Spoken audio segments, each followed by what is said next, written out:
Hello, everybody, and welcome to Shadowrun Hong Kong.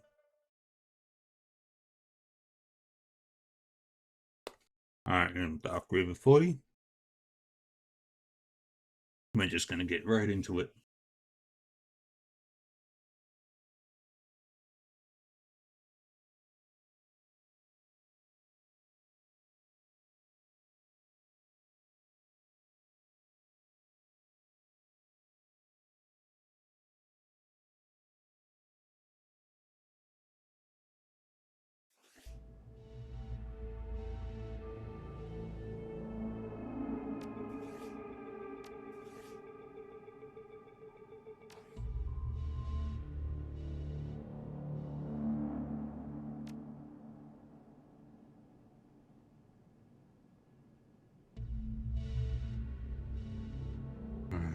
Don't have enough etiquette.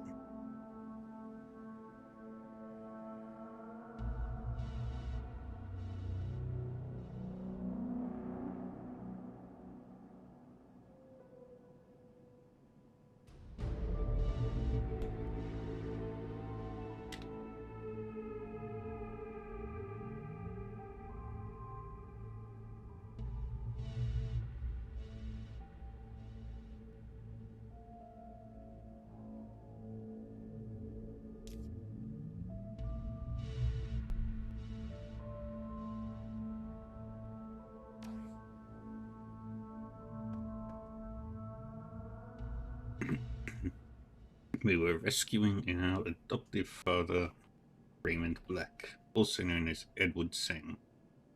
Whoa, slow down there. This is a restricted area. I'll need to see your ID. I'm down for maintenance. Just here to replace some lights. It's not like I stole this uniform or something. If you don't mind.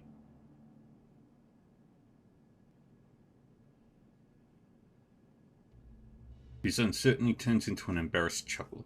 Yeah, you're right. Between you and me, sometimes security can be a little overkill around here. Anyway, I won't hold you up. Good luck.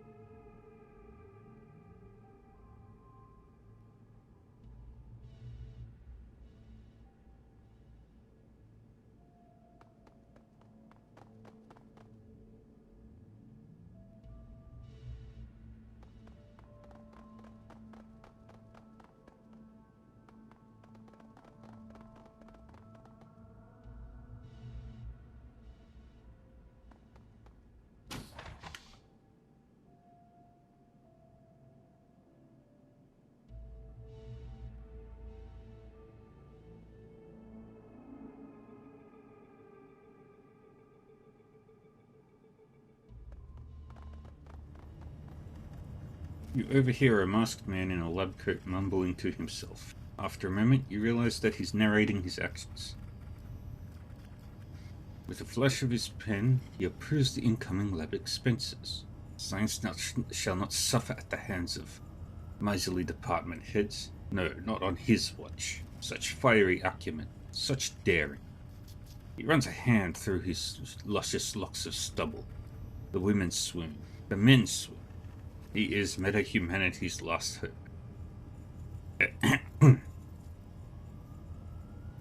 His shoulders stiffen in surprise. He makes a small sound, then looks at you. You can't tell if he's angry or embarrassed. Hello. Yes, how long have you been there? Actually, never mind. You're here to fix something? Just found out we've got the budget to make some upgrades, so I'm checking in to see if your station needs any modifications or equipment installations. Look, I do very delicate, complicated work here. The last thing I need is a bunch of bumbling maintenance schlubs jeopardizing my work.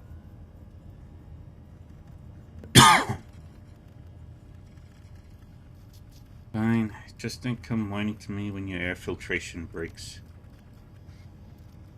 His words are heavy with disdain.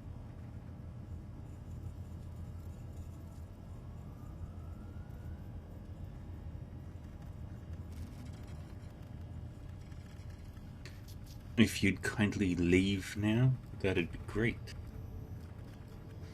And please, resist the urge to pester me again. I am very busy. I'll let you get back to your work.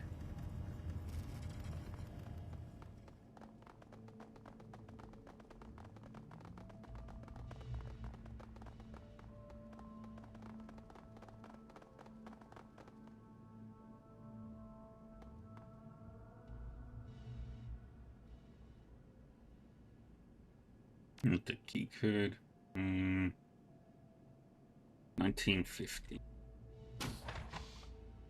Nearly soundless, the door slides open.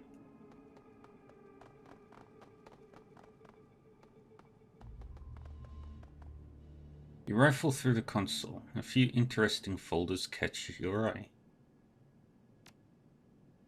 Most of the entries are dated, containing information of various experiments performed on Sang's subject. But one stands out, a new entry regarding the health of the subject, which appears unnamed. For unknown reasons, it's getting sicker and sicker. No amount of Sang efforts has been able to reverse the ailment. The response plan is several pages in length, but the summary at the top provides enough information to understand the remaining content. Should a breach occur, all containment doors will close, and the emergency door control will be routed to this terminal. Additionally, if the subject escapes this floor, a rapid response unit is on call for immediate deployment. Open the shutters. With a metallic grind, the shutters open to reveal a massive, nightmarish beast. Yet despite its daunting size and presence, its body is wasting away. It looks sickly, frail.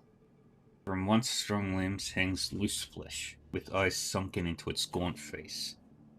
A thin fluid drips from its eyes and nose into its mouth and off its chin. Around the cell are small puddles of the same substance, some even spattered across the walls. Putrid prison. Warning level blue. Unsealing the holdings chamber will allow detained subjects to pass through the containment barrier. Yes. Warning level green. Subjects may be hostile to surrounding environments and organisms. You wish to proceed? Yes. Warning level yellow. Subjects may incur massive financial and lethal damages. Emergency measures notwithstanding. Yes. Warning level red. Secondary seal has been released. Containment door 2 is open. Locking down floor entrances and exits. Activating emergency plan Vermilion. Emergency door override is now available. Advisory. Releasing the primary seal will open the containment door 1. All efforts should be made to contain subjects.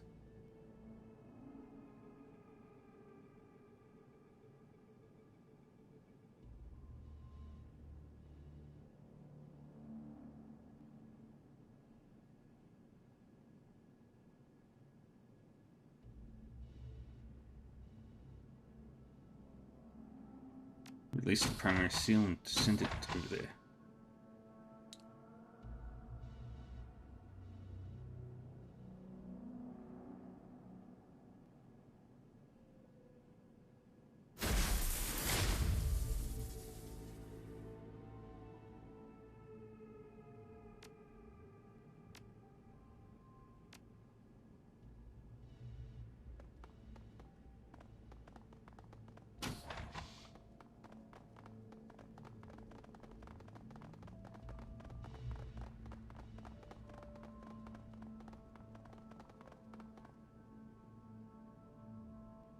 Well, someone's on the ball.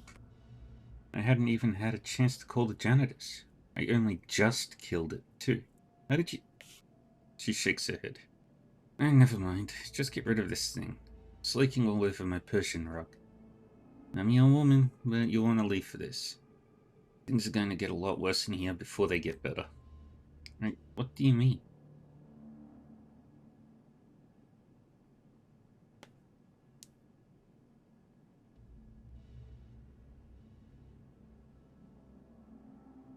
The dissection squad's going to want to take a look at this while it's still fresh. She pinches the bridge of her nose in frustration.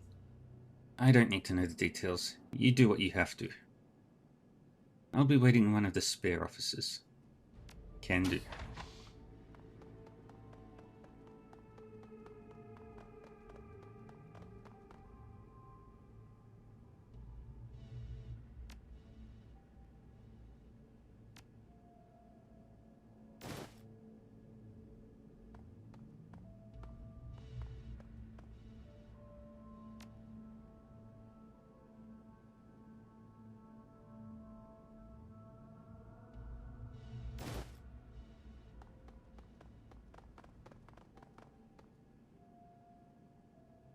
Isabel, Jack in.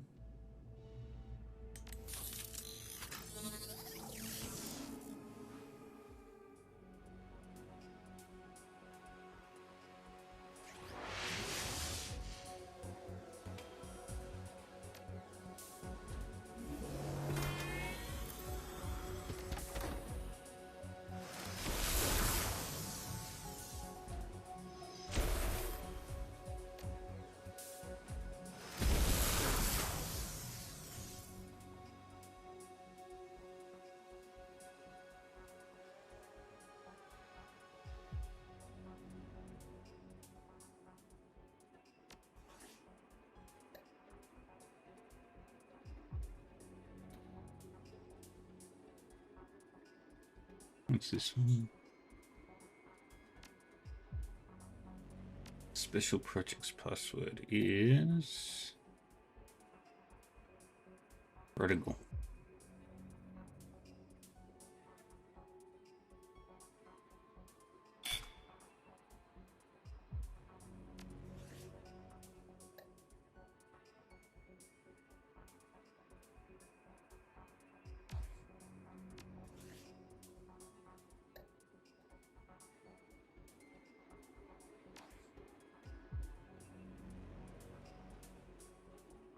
Communications archive. Scion.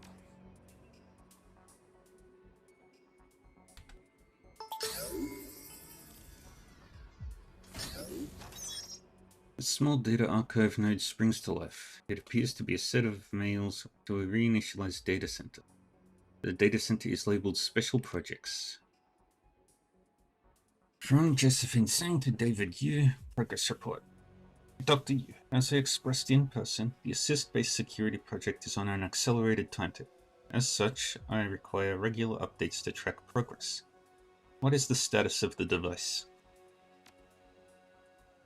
Mrs. Sang, please forgive my lack of proactive communication. I've been working around the clock to meet your timetable and was ignoring my mail in order to focus on the task. Lab 12 has already been refitted to support the Assist project, and I have several noted experts on memory modification contracted. The security project is ahead of schedule, despite the timing concerns that I articulated in our initial conversation. I must stress, however, that even though we are ahead of schedule, the operation's probability of success is low. I just wish to set the appropriate level of expectations.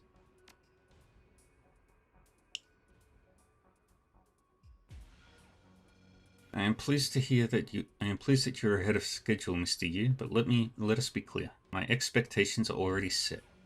I expect success. Mrs. Sang, where there's a simple memory write or even a straight replacement, example swapping one discrete memory for another, my confidence would be quite high. The technology and techniques are mature and well documented.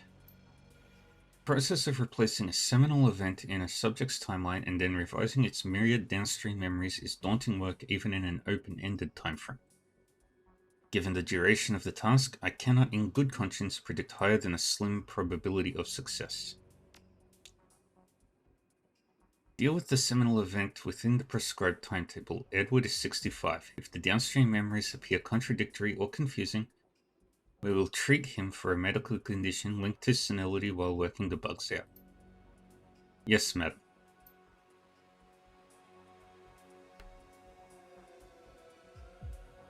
And then this one is Prodigal.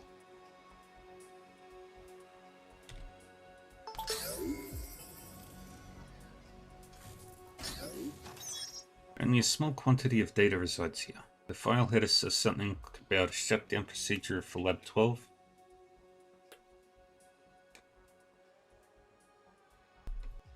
But it's bogged down in technical terms and code names that make understanding the contents of the file difficult. However, one data block clearly contains a few passphrases.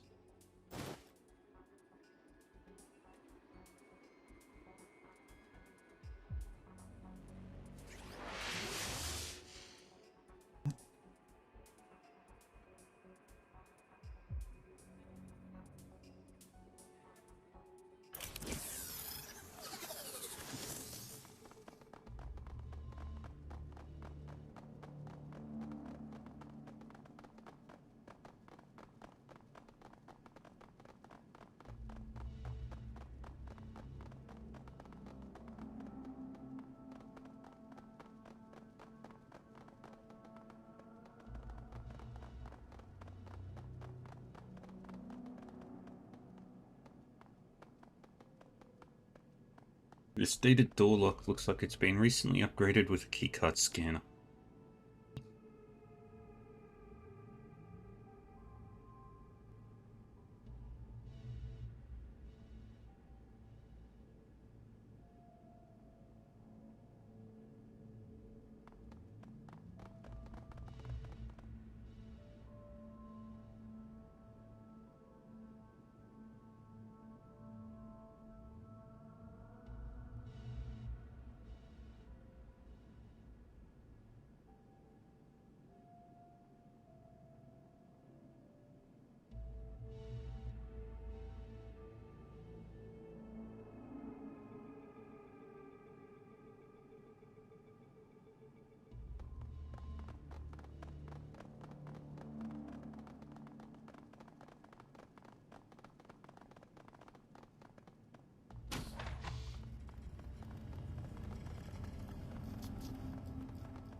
I trusted you. I trusted you. The finger in your face makes it objectively clear that you're the you in question here. I gave you that code, and instead of respecting our kinship, you betrayed me and let the monster out. Security.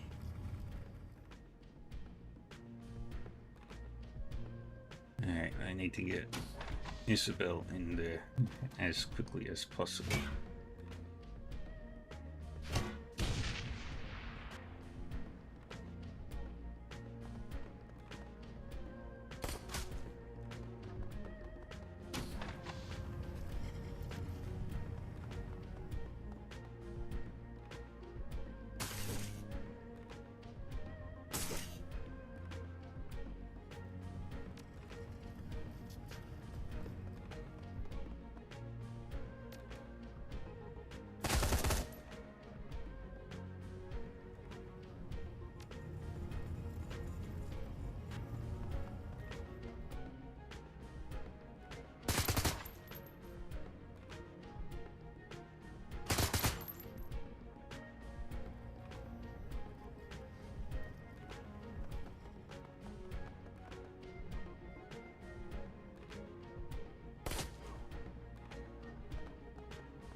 And do that.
MM.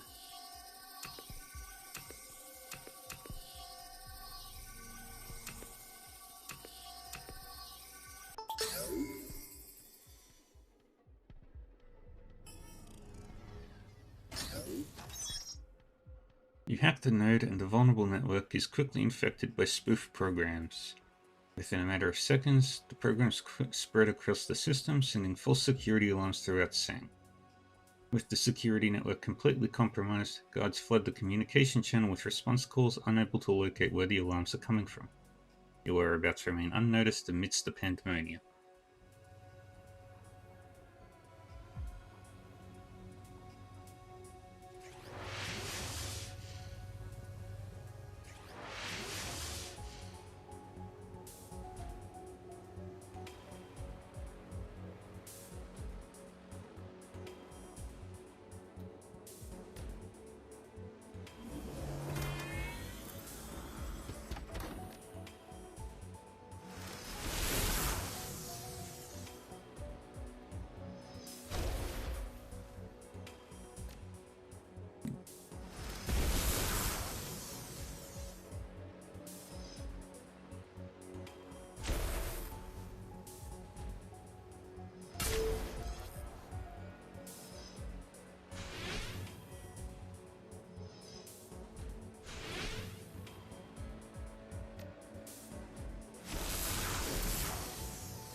Get over there.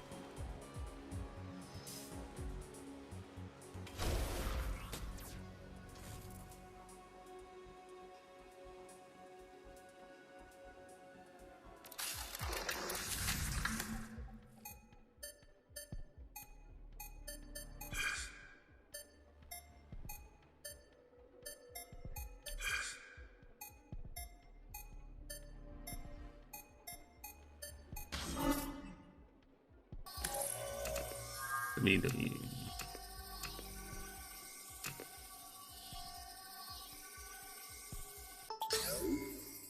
Hey, Millie.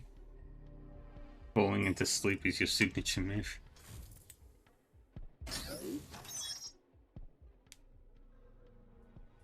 A bulletin board dedicated to this floor's faculty pops up. Several main topics are posted, but one titled Attention seems more promising than the others. An initial glance reveals that the floor has acquired new gear of some sort. Now, security staff has been allocated extra gear to assist in the containment of a high priority test subject. Effective immediately, all gear assigned to this floor's patrols is to remain on this floor. No more lending or borrowing with other station staff. To ensure that others do not take our property, we've changed the code to the equipment RAM, which is now 8974. This code is not to be shared outside of the department. Good to know.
Get into position.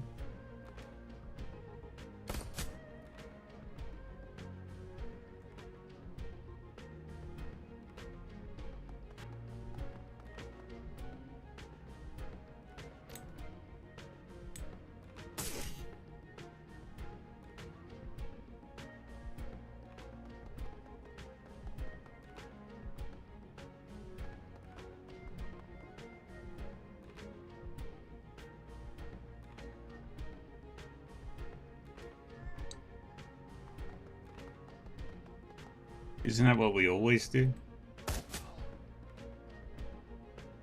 We always fall asleep after waking up.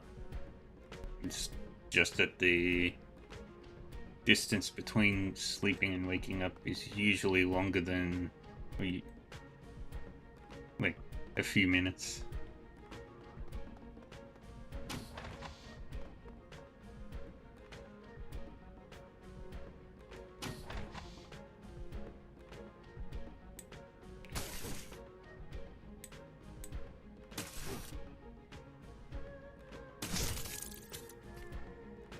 Today was 39.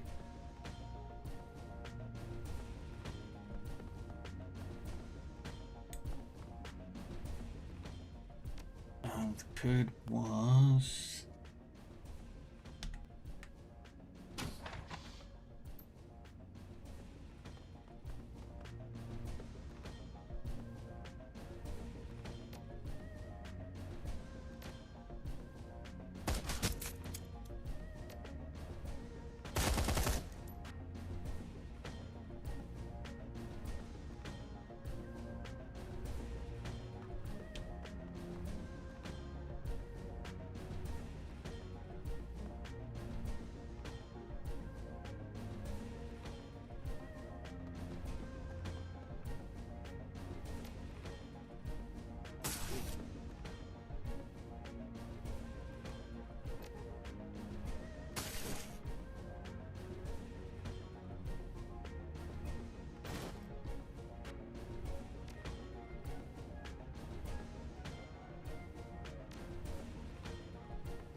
And giving everybody medical gear.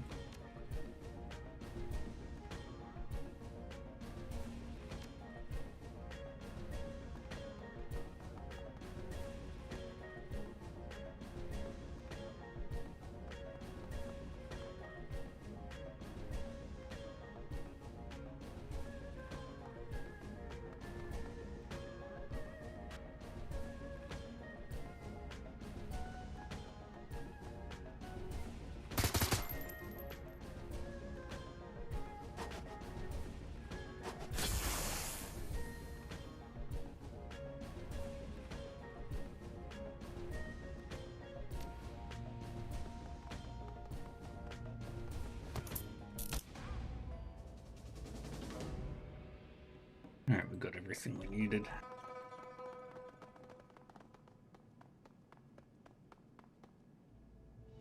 Ooh.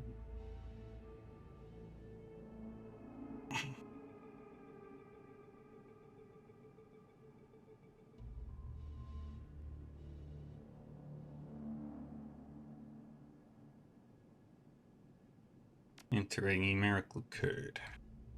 44526 and 25301.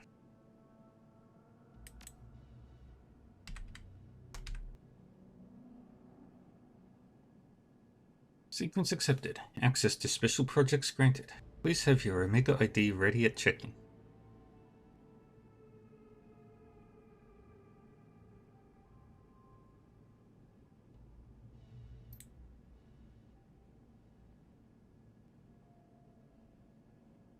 Now we head to Lab 12.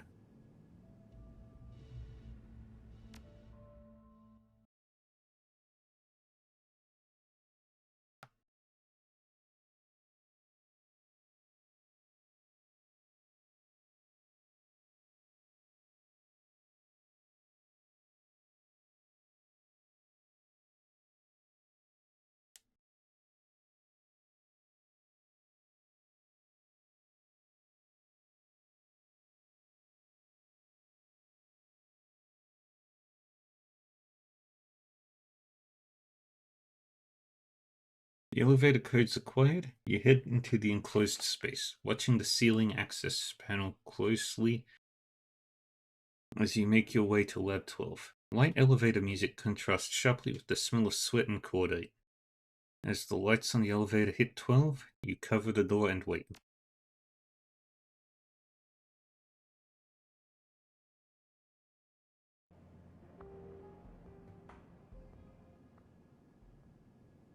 The security captain studies his fingernail cuticles with quiet intensity.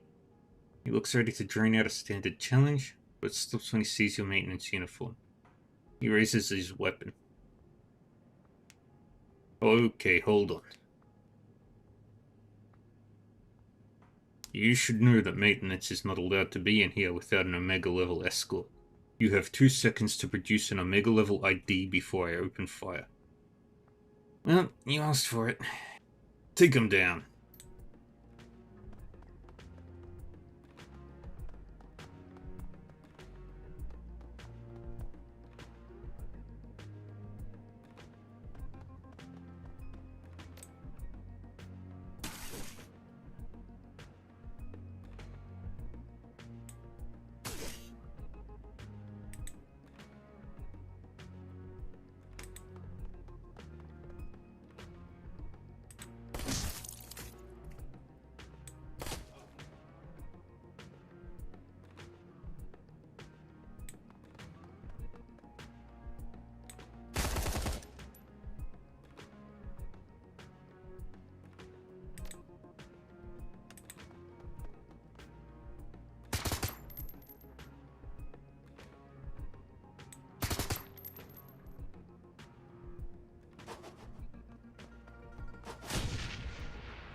And whip. And whip. Stuck on 131 as you want it to change.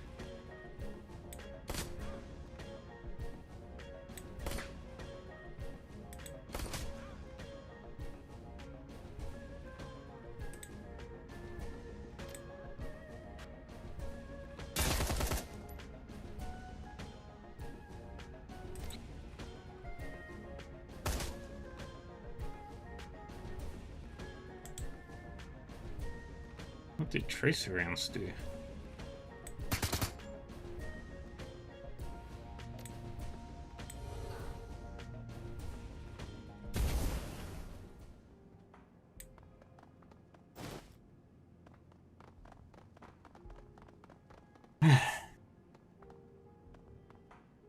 The door console features only a slot for a keycard.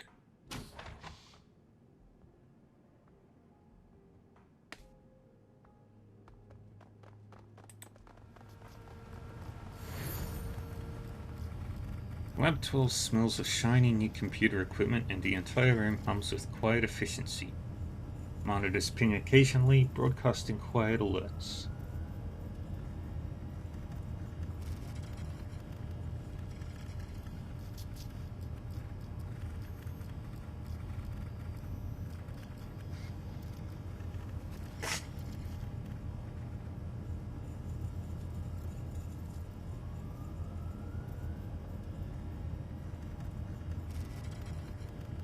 The whole environment breathes high-tech serenity.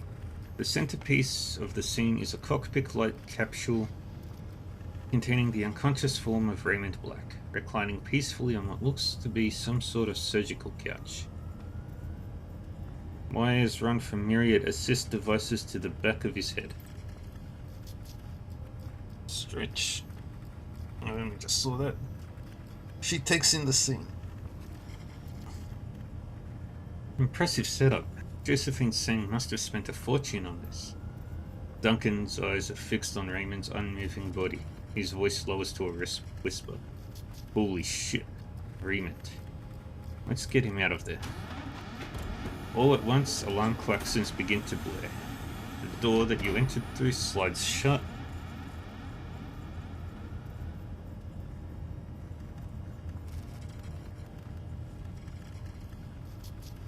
And can hear the latching mechanisms engage. It's locked tight. The pounding sound of heavy footsteps resonates from the other side. Bodies approaching and moving at a rapid clip. Whatever we're going to do, we'd better do it fast. We're about to have company.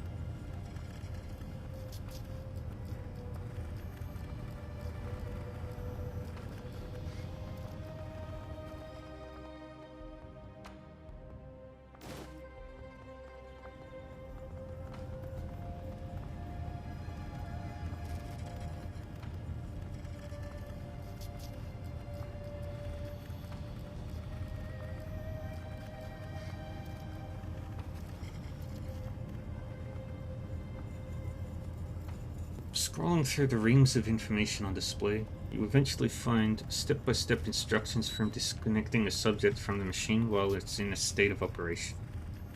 The instructions do not look promising. This is hopeless. We can't shut this thing down according to the normal spec.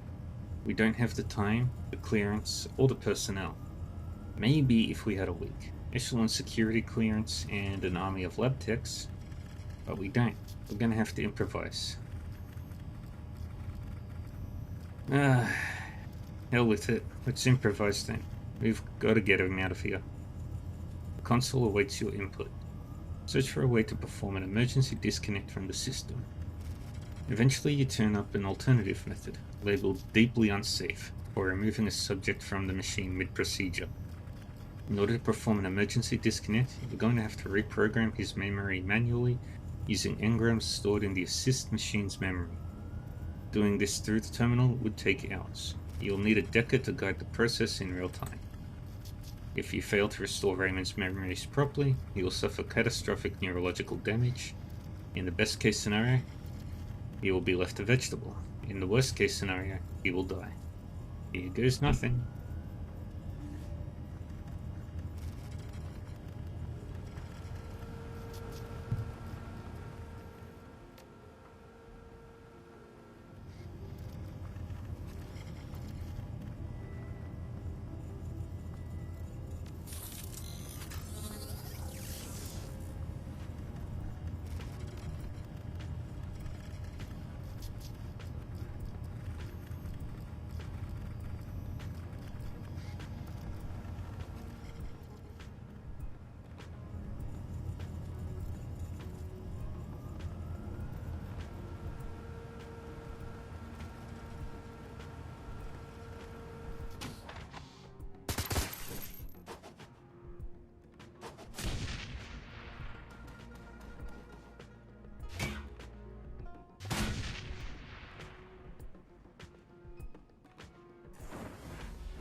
Okay.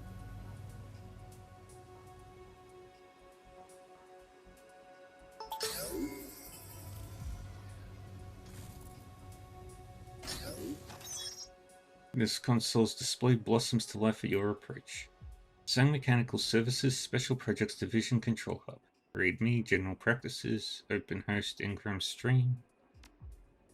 Scanning the files, you find a list of procedures that governs the safe removal of subjects from the machine. According to the file, all 4 memory engrams need to be locked into the control hub in chronological order. Then and only then can a subject be ejected without suffering permanent neurological damage.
Take you down.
And do that.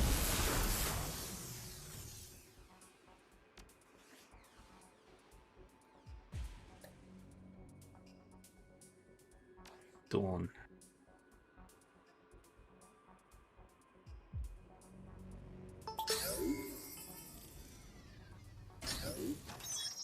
A flood of engrams streaks by. You hack into the flow, capturing a small clump of tight, distinct memories, tiny and round.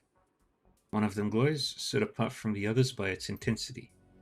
The verdant aroma of a still pond on a late summer day. Its reflective surface is disturbed by a single tear.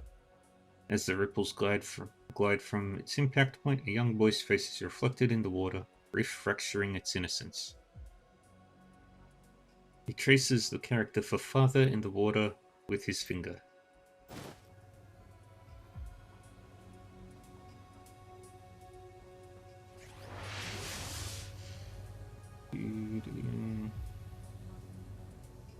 Sick.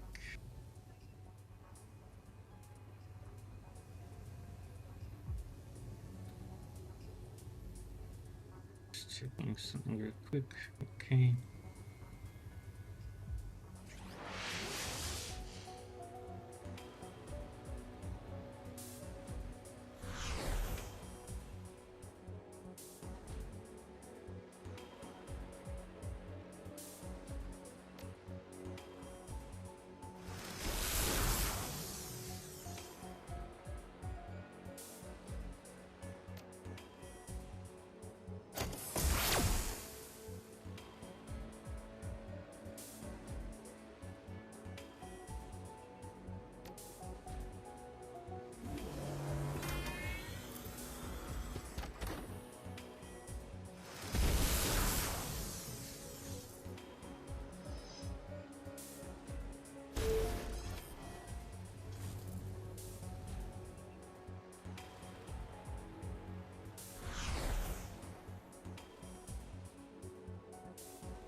And we are under attack again.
Next password is Dusk.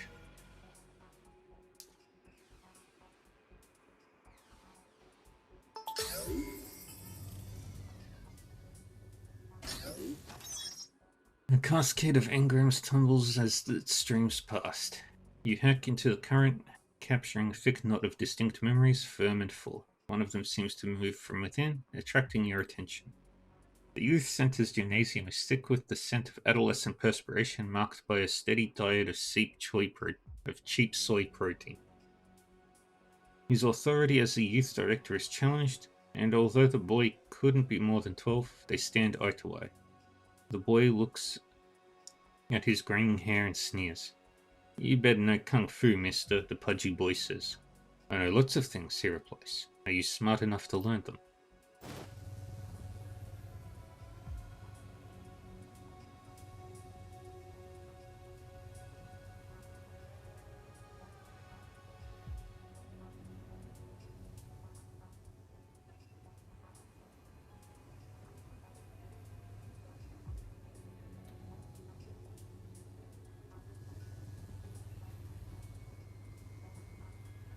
Number 3. Hey, Wells. Fishing in a fountain to get you material. As you do.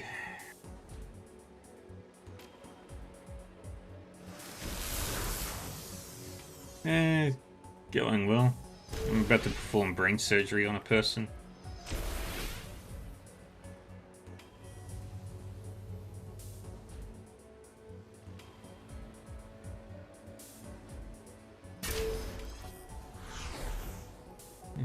That's not good.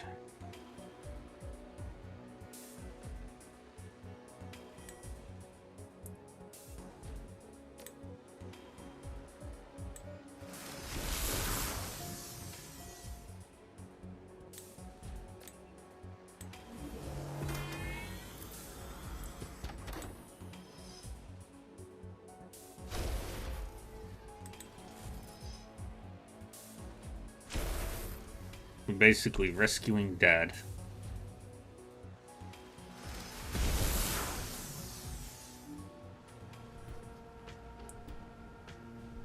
Alright.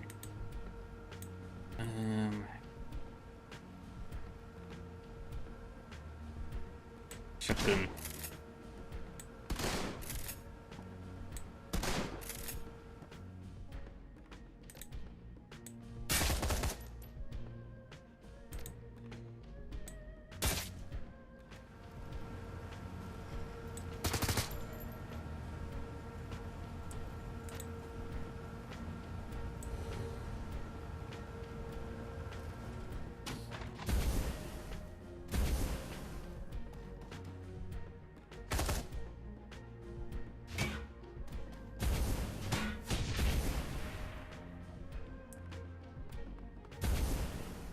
Good.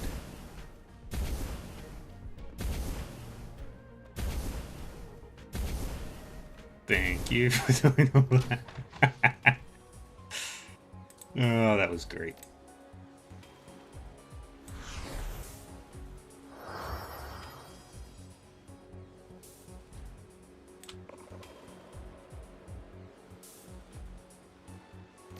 And we do our hacking.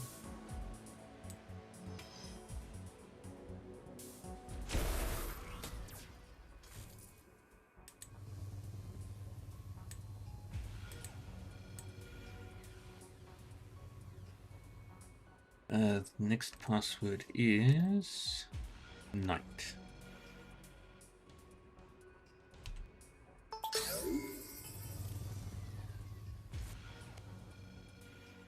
Tide of engrams rolls past. You hack into the flow, capturing a shard of distinct memories, crystalline and latticed. One of them shimmers whitely, standing apart by its radiance. The screen wakes him like an old friend, as it does every night.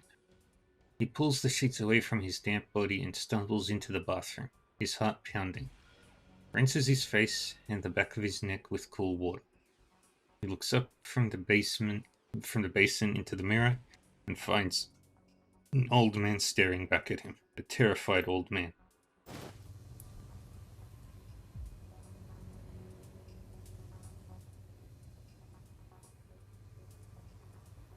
And then there's one more that we need to go through.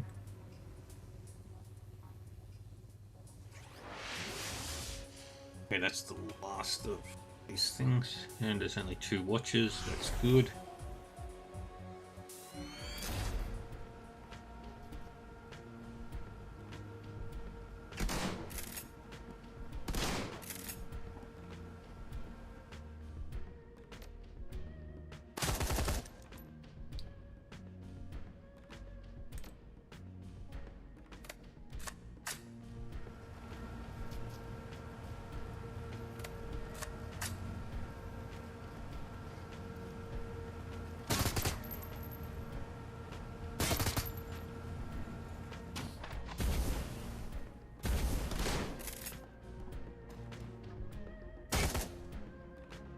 And we're good.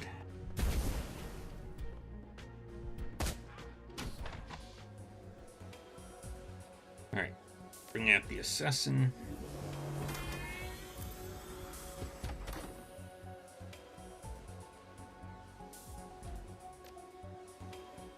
Target that one first, because that is the biggest threat. Because that's one that can actually take out Isabel and do proper physical harm.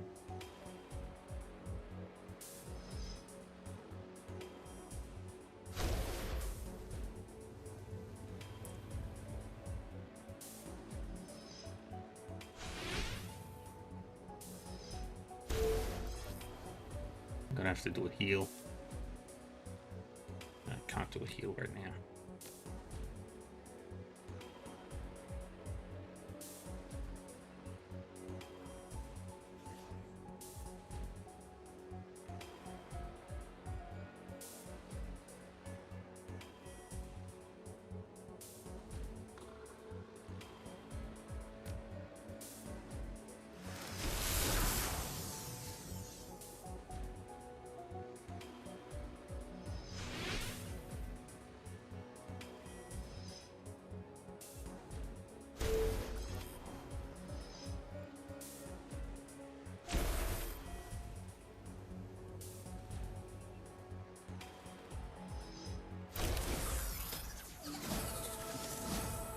Dang it.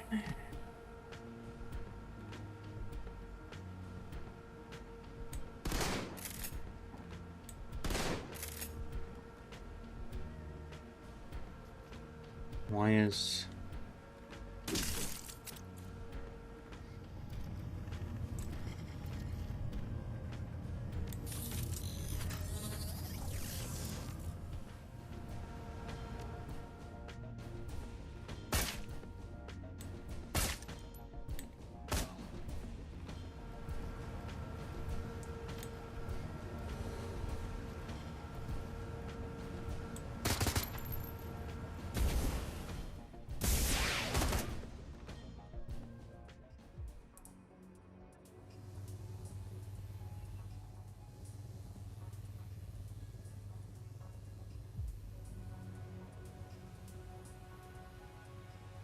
Go.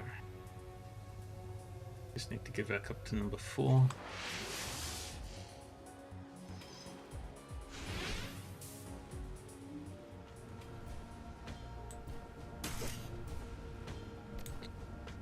Do that.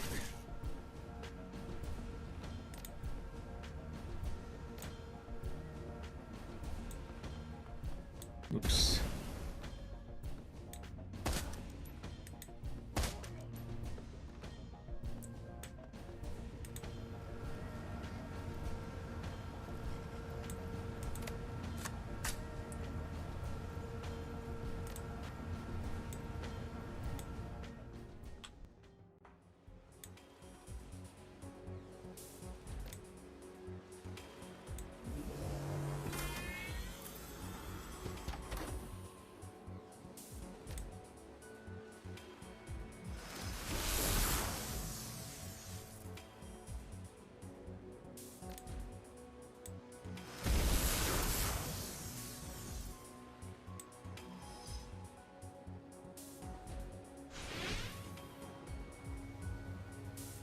And there we go.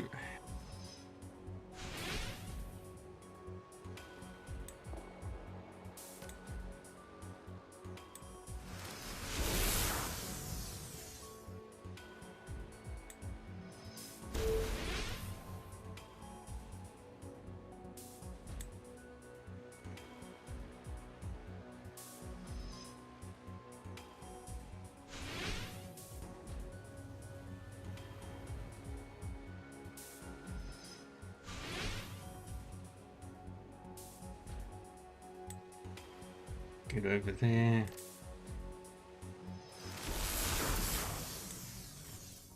And this one is noon.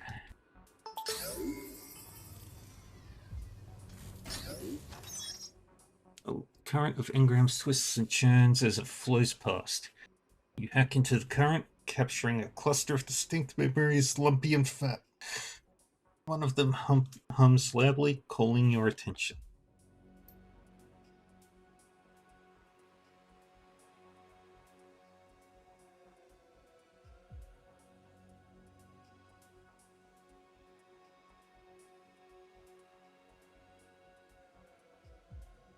Anticipation. The hall is long and ends at his door. He traverses the distance slowly, knowing that he is being observed by his new underlings. And there it is, newly installed, shining like a mirror on a door made from real wood, at the brass nameplate. Edward Sang, Vice President of Special Projects. Pride swells within him. Go.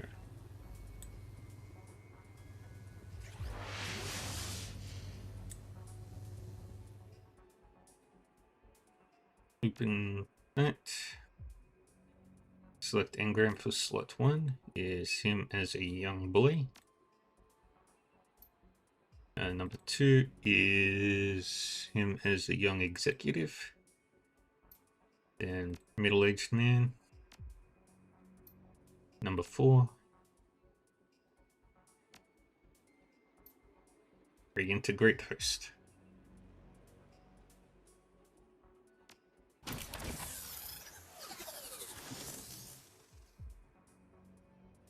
Checking engrams. Engram integration success. Host reintegration process initiated.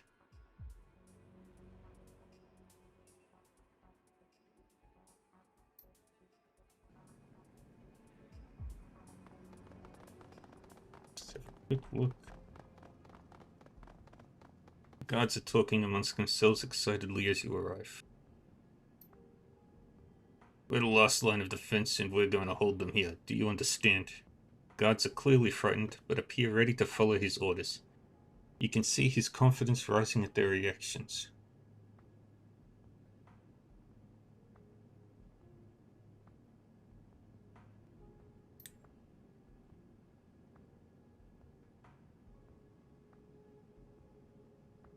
We just took down your whole security network and cut our way through your best squad.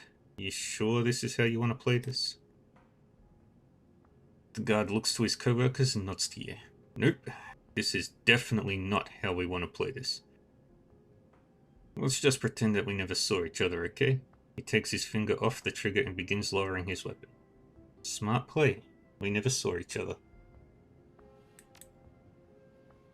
Guards lower their weapons. Now let's get Raymond out.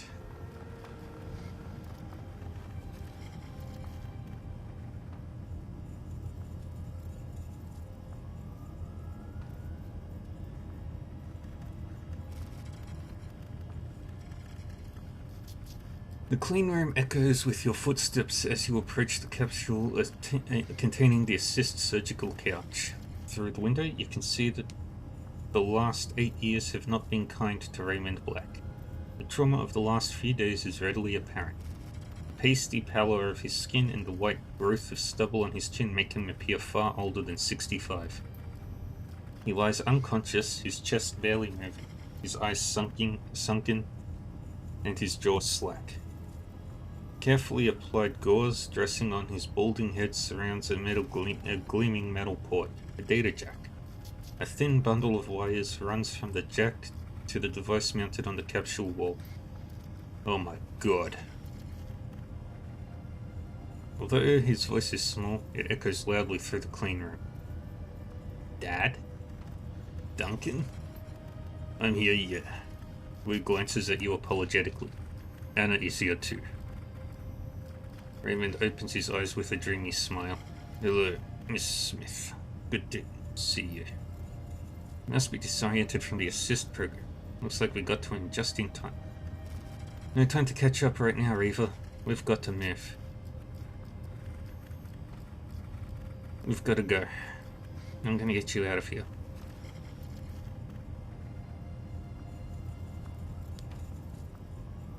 Disconnecting Raymond from the assist device proves to be straightforward, as does getting him out of the capsule and onto the clean room floor.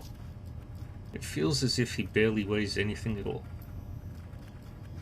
Although his breathing is a bit erratic, Raymond seems steady enough on his feet.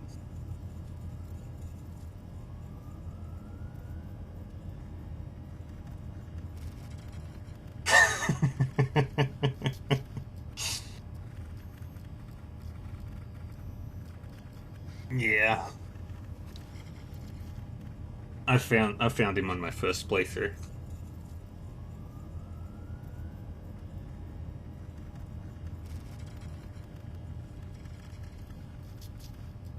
But I don't have the fava beans. Or a nice Chianti.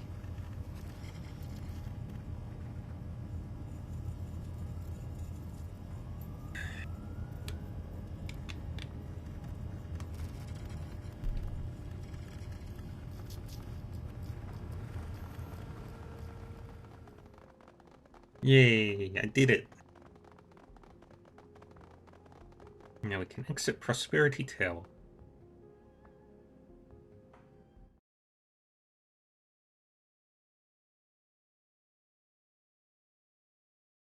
Alarms blare as you hustle Raymond from the Special Projects section of Prosperity Tower, but you encounter no resistance. Raymond unsteadily gropes his way through the corridors of the corporate headquarters, holding onto your elbow for support. Occasionally, the old man fingers the gauze dressed on his head with his free hand, wincing when he touches a tender patch.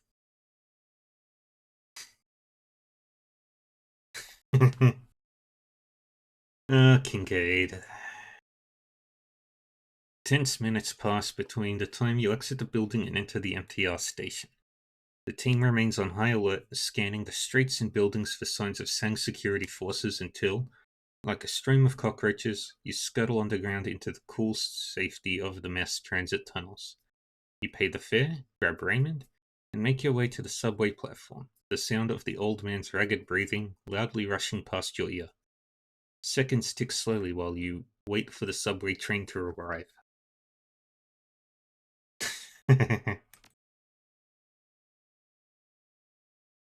Those movies are fun. The Sharkopolis one is hilarious. The B movie. The B horror movie.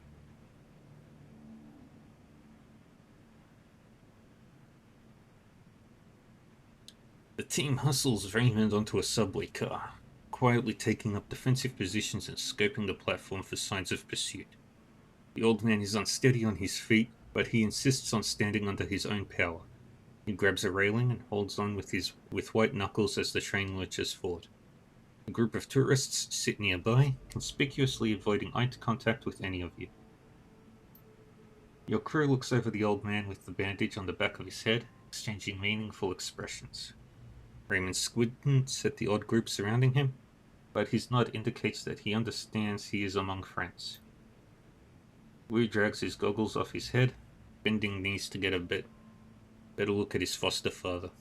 A tangled knot of relief, compassion, resentment, and hurt churns across the younger man's face as he wrestles with his confused emotions.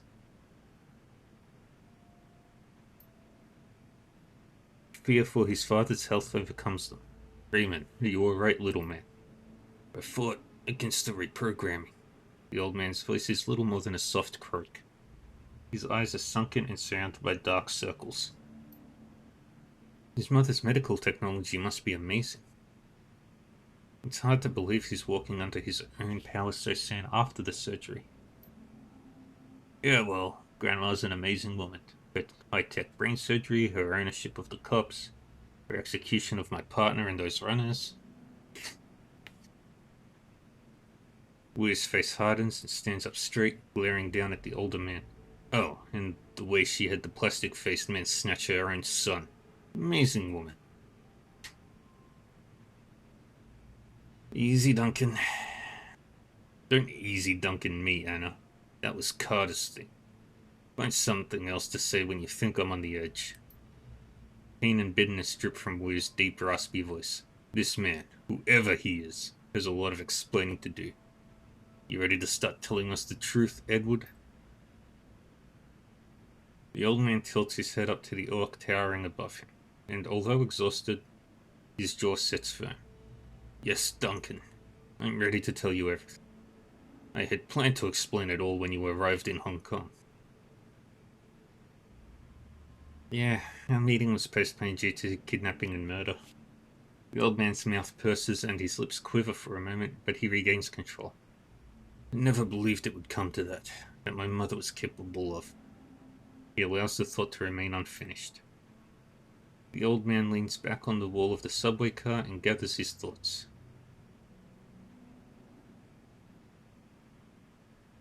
Nice. He seems to swoon for a moment, then inhales deeply, swallows hard, and pulls himself erect. Yes, we are. My name is Edward Sang. I am the only son of Josephine Sang, the CEO of Sang Mechanical Services, heir to the company. Before I left Hong Kong, I was the Vice President of Special Projects, the up-and-coming star of the company. Was prosperity one of your special projects? Something you've never seen before washes over the tired old man's face. Shame. You've heard of it. Prosperity. I see. Raymond takes a breath and the labored croak of his voice drops to a monotone.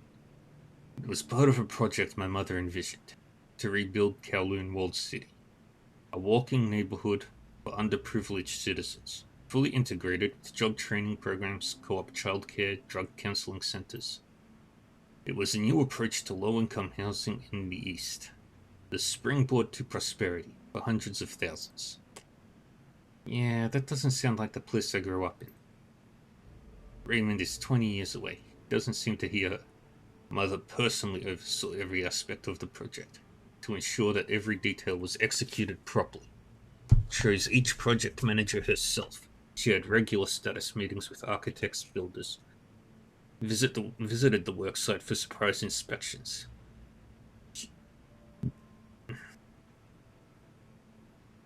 She was driven to make her renewed, revitalized walled city a success. So that was prosperity? Another low-income housing project? No. The walled city wasn't a prosperity project. Raymond covers his eyes with a liver-spotted hand, the dread radiating from him like the stink of decayed meat. Prosperity was something I built, at the center of the walled city. Then his hand drops, his eyes roll back in his head, and his face goes slack. A moment later, an invisible grip takes hold of your chest, constricts it, squeezing the air from your lungs. Your vision grays from the edges, and the world surges backward, leaving you suspended in the distance, on the periphery of reality. Something is hurtling towards you, approaching from the fringe of your mind like a bullet train. It screams ahead, closer and closer, until it is upon you, overwhelming you with its presence, and then nothing. Silence. Until a scream pierces your consciousness.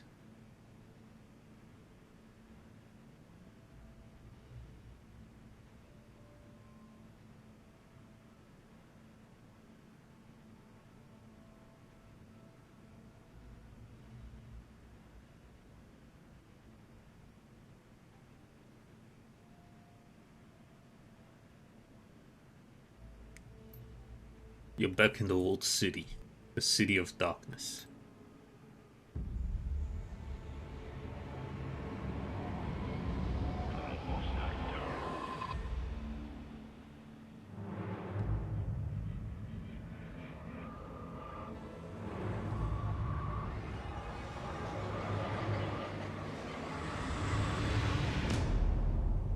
Bum bum bum.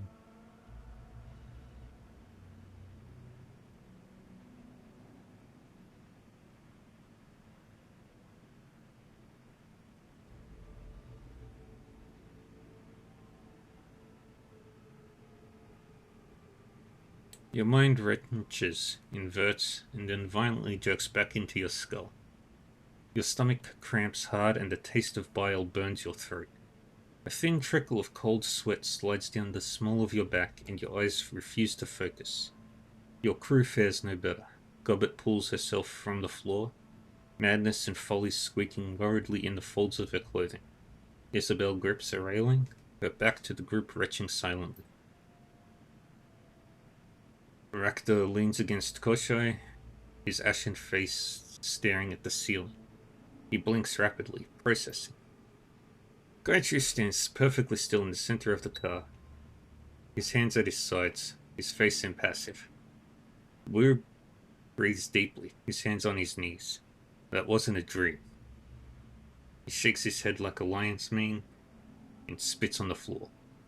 That was something else. Gobbet's breathing is shallow. She's covered in a thin sheen of sweat. It was a vision. I saw some sort of machine inside the walled city. Isabel turns, squinting in concentration. Her lips are white. It was churning something. It felt wrong. Impossible. I think it was ripping... I don't know. Reality. The orc girl shudders. It was ripping a hole in reality. Something is here, my friends. Something has arrived. I believe we have just fallen in over our heads. Weir straightens up, drawing the back of a wrist across his mouth. What the hell was that, Raymond? No answer. Weir spins to find Raymond cowering, his head in his hands, shuddering and weeping. She's here. Breathe, Raymond. Breathe. Shouldn't have waited. Shouldn't have hit. He looks up at you with bloodshot eyes. She's here. The queen with 1,000 teeth. Raymond rocks in place, hugging himself, staring past you at someone only he can see. I left prosperity in there. I left prosperity in there. I left prosperity in there. Uh-oh. Looks like Raymond's gone bye-bye. Shush, gobbet. Isabel whispers her admonishment. Edward, can you hear me?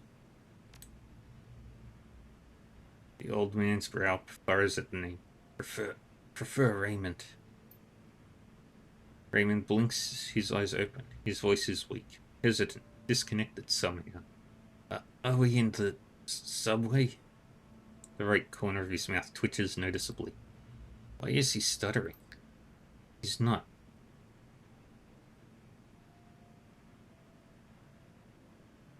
I used to stutter, and this doesn't sound like a stutter to me. Something else is going on. Could be the visions, could be the aborted brain surgery, or some combination of the two. Something bad is happening.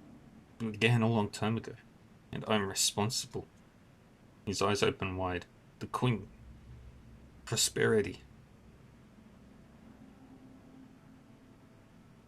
The queen with 1,000 teeth. These dreams, visions, they've been coming to you for a long time, haven't they? Yes. I've been plagued by the nightmares for a long time. Raymond's lips start to tremble. They began years ago, sporadically at first. Vague dreams, wrapped tight with guilt, with shame. Raymond's eyes roll back in his head and he closes them tight. Until this last year when he searches for the right word. The frequency began to increase. Then the imagery clarified, started to repeat. Teeth. Thousands and thousands of teeth. He sways for a moment dizzy, and the sounds of suffering, began to drown out even my waking thoughts. That's when I knew I had to come back. The truth, Raymond. Why did your mother have you kidnapped? Why try to erase your memory? To stop me from correcting a mistake I made a long time ago. He puts a hand out and steadies himself on Wu's arm. My fault. Prosperity. All those people. Those poor people. When you worked on the walled city? Yes, we rebuilt it in 2031. A new approach to... He fidgets with his gauze bandage. Low-income housing. I was in charge of a special project. An experimental project. One that would help countless people if we were successful. Wu's tone gets a little sharper. We know. We already covered this rate. Prosperity. Shame eclipses the old man's face. You know about prosperity? Yes, sort of.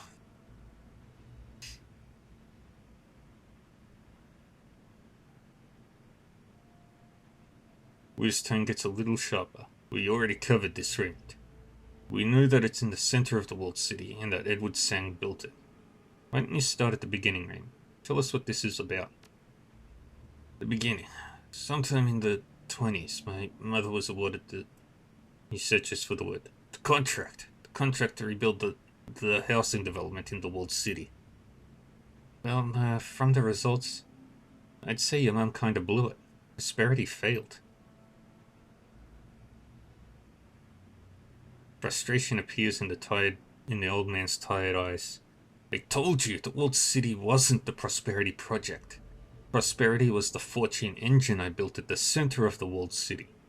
My special project. Fortune engine? What are you talking about? Wu sneers. You can't create fortune, Raymond. You kinda can, Gunshow. Some practitioners of Feng Shui believe they can do it. Ever heard of the Bagua of the Eight Aspirations? Wu looks at Gobbet flatly. No, Gobbet. I must have skipped school that day. Keep going, Gobbet. I want to hear this. Gobbet wrinkles her nose at Wu. It's Neo Feng Shui. The masters of the craft can map the flow of qi and how it corresponds to different aspects in someone's life. Fame, relationships, creativity, inner knowledge, health, and fortune.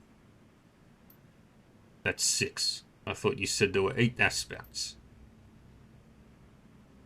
The little orc shrugs. I don't remember the other 2, but one of them was definitely fortune. She looks sidelong at Raymond. So what does your fortune engine do? The fortune engine was designed to improve the balance of qi in a negative qi environment. Negative qi environment? Somewhere shitty, like a slum. Raymond corrects her. Like a low-income housing project. I believe that with the fortune engine, a rebuilt walled city might never become a slum. He drifts off for a moment, remembering. Then he squeezes his eyes shut and lowers his head. But the machine malfunctioned. Malfunctioned how? The mechanism I created to circulate negative qi in the walled city. He brings a livid spotted hand to his mouth. It got stuck. Stuck on what? Raymond rises slowly, pulling himself from his crumpled heap. His tone turns instructive. The old Raymond. But this time, his explanation is halting and weary. Think of the fortune engine as a sort of propeller blade moving through astral space, circulating qi, keeping it. He hunts for the word. Fresh. When qi flows, when the rhythm is right, the results are positive. Fortuitous. When I brought my design for the fortune engine to my mother, she embraced it. He exhales. She more than embraced it, she bankrolled it. Put an entire division of Sang Mechanical under me to develop it. Sounds like a big bet. Raymond nods rapidly. The biggest of her career. Mother said that if the machine could bring fortune to the less fortunate, it would prove my theory. And if it could help the poor, imagine what a fortune engine could do for Josephine Sang. Wu's jaw clenches. But that's not what happened, was it? Something went wrong. People in Walled City didn't benefit from your fortune engine, did they, Raymond? The old man bows his head and doesn't answer. Dad, what happened to your fortune engine? Raymond's response is barely audible. It got stuck. The mechanism I'd created to circulate negative qi in the walled city got stuck. You can see Wu's patience blowing away like autumn leaves in a high wind. He rubs his head viscously in frustration. Stuck on what, Raymond? The old man gets a confused look on his face. His lips move soundlessly for several moments. Wu leans in close, drops to a whisper, seethes in his foster father's face. Stuck on what? Raymond winces at Wu's tone and stumbles back a step. But it does the job and the old man focuses. Something in astral space. I wasn't sure what. That sounds bad. The machine started pulling negative qi.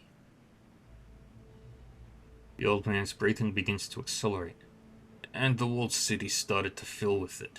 Fortunes turned bad. I've been in places where the feng shui was really bad. That's not what I felt when I was in the walled city. No, qi needs to flow. Eventually the enormous pool of negative qi became toxic. Fortunes turned from bad to worse. Much worse.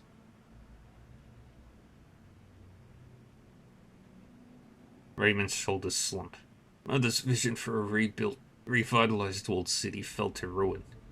It only took a few years for the trapped toxic cheat to turn a brand new housing development into a hellish slum.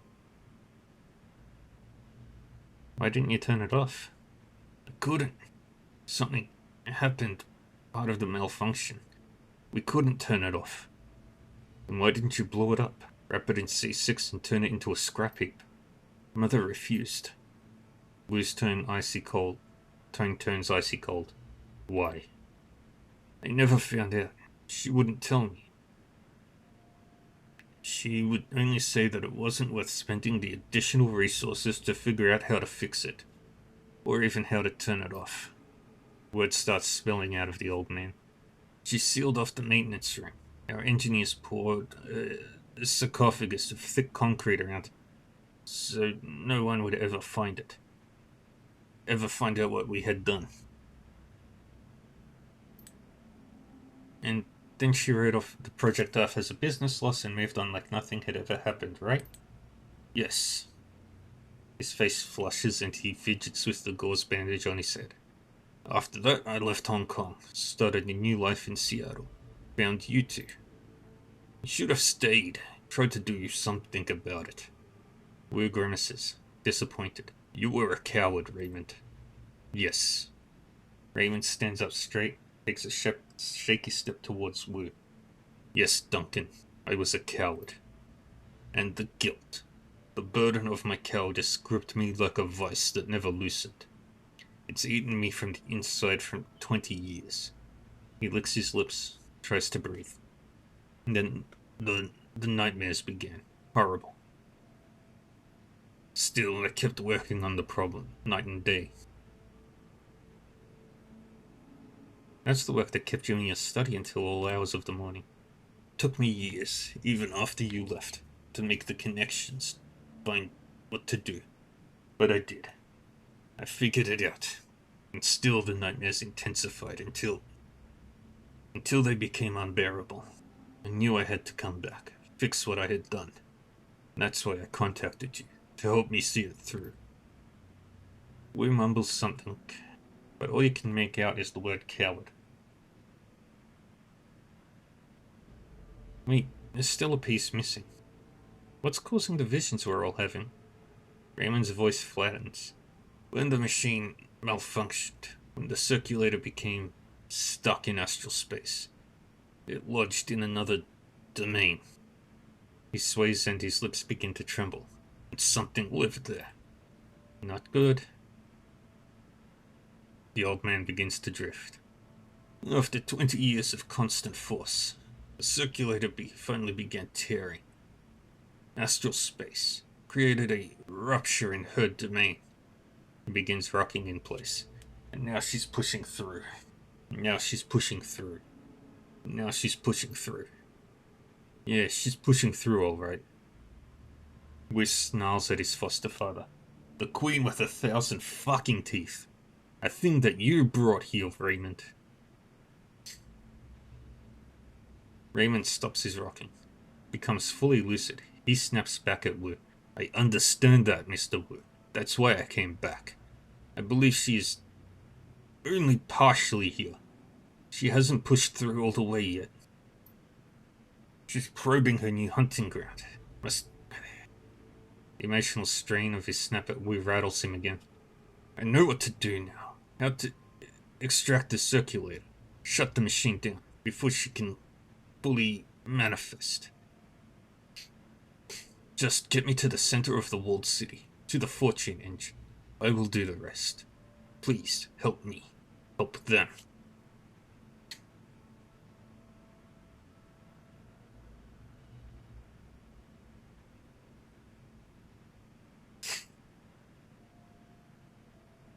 You helped us overcome some hairy mistakes when we were kids, Ray. Now we get to help you fix yours. I don't know if I can do this. I don't know if I can go back in there. The little Decker's eyes open wide. More white than iris. Her breathing becomes faster, shallower. It's not just a thing in there, Eva. It's a Yamaki, a demon goddess. We're trapped, Iz. We can't run, and believe me, I want to. It's all I've been thinking of. The right shaman's shoulders rise with tension. But the APB is still out on us and those visions. I got a feeling they're not gonna stop unless we make them stop. And that fragile old man's the only way to do it. She looks down at her friend. Her voice is gentle. We've got to take him there, Riz. We've got to help him fix this. I for one wish to see this fortune engine. I am intrigued. Rector's eyes, pale eyes glint. I willingly go. Gaichi's face remains impassive, but his eyelids lower in anticipation. I have the opportunity to kill a god. I cannot allow the opportunity to pass unanswered. Wu's voice drops to a mumble. I hate this fucking country. Hate this life. Anna is right. We owe you, Raymond. And I'm not walking away from that. I'll help you fix your mess or die trying. Then we'll be even. He stares evenly at Raymond, his voice cold. I'm no coward.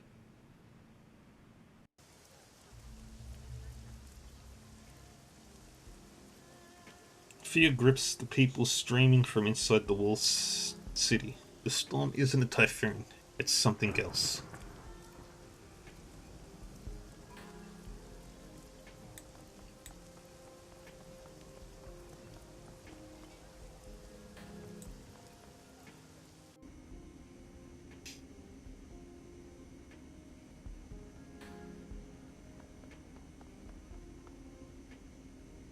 Prum Alley is crowded with HOA residents, crushed into the bunker-like space. People you know.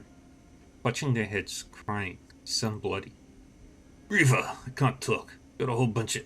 Ambrose falls silent and stares at you. The hell, Riva? You look like you've been through a train wreck. Need anything? Yeah, get out there and do something. I can't even drink. I've got so many people coming apart at the seams. He nods to a couple of old men leaning up against the south wall, handing a bottle of rice whiskey back and forth. Dishi and GP are self-medicating on my behalf. Actually, there is something specific you can do too. Get maximum law off the street. I mean, docks. Whatever. Or at least, arm his ass. Got anything to arm him with? Me? Hell, I need everything I've got to watch the door. Ambrose looks around the clinic. Well, actually, I've got Matthew's drones in here. And the death machine up in the ceiling. I guess I do have something for law. Waldo's arm swings over, reaches under Ambrose's chair. With a clack, it pulls something black and metallic. An Uzi 3, laser sights, folding stock, dripping a sling and cloth ammunition pouches. This is Raquel. She's got 2 spare mags in the pouches. Tell him not to shoot his foot off. This is going to be a shit show, but okay. Alright, I've got no more time for this. Ambrose fidgets, stares around the clinic. His eyes are wide. Go do your thing. I've got to do mine. You out of your gourd? Right now? Ambrose's jaw drops flabbergasted, and his brow wrinkles and his jaw tightens. You've got that look in your eye. I know that look. The heavy work look. Alright, I'll make time. Don't expect a soft wake-up from the anesthetic or a fuzzy bedside manner. Get your ass on the table. How much money do I got? 35.70.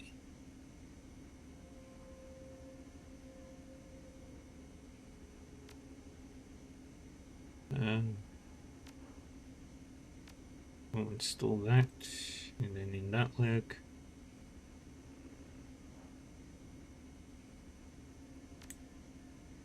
I don't have enough essence.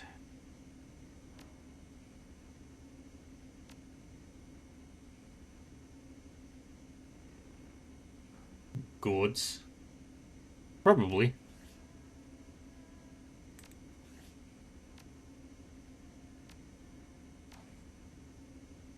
Alright, I'm going back out.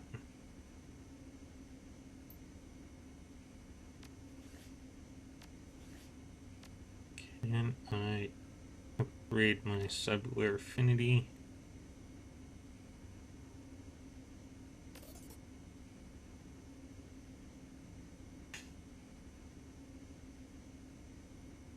I don't have enough essence.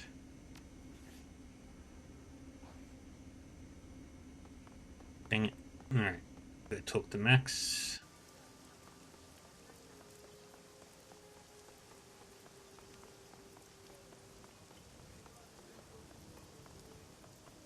Give him the gun.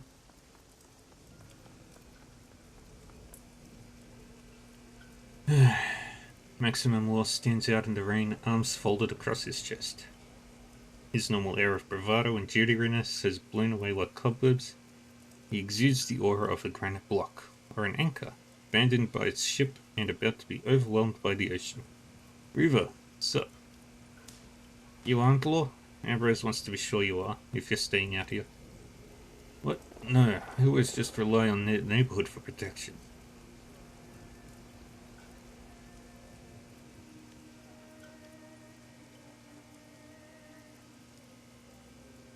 He looks around anxiously. Shit, guess I can't rely on nothing now. Yeah, this is Raquel. Ambrose sent it. Well, thanks, Riva. Law takes the submachine gun reverently from you. You know how that works? I've seen it a ton of times in Matrix games. Okay, hold it. Safety's here. This is the fire selector. It's a light round, but Ambrose only has a BRFA trigger group, so it's gonna buck. Keep it on burst. Wait, I don't want... I guess you're right. Okay, bursts in. Magazine release is here. When you insert a fresh magazine, pull the charging lever like so to chamber around. Lord dutifully mimes the reloading sequence. And like this, and ka-thunk.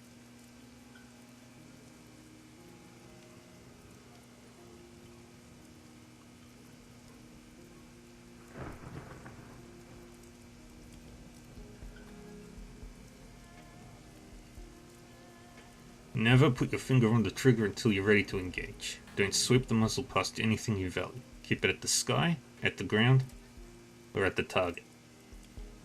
Law sheepishly takes his finger off the trigger. Okay, I got it. So, more like in Cold Kill Warfighter than Wildfire Chronicles.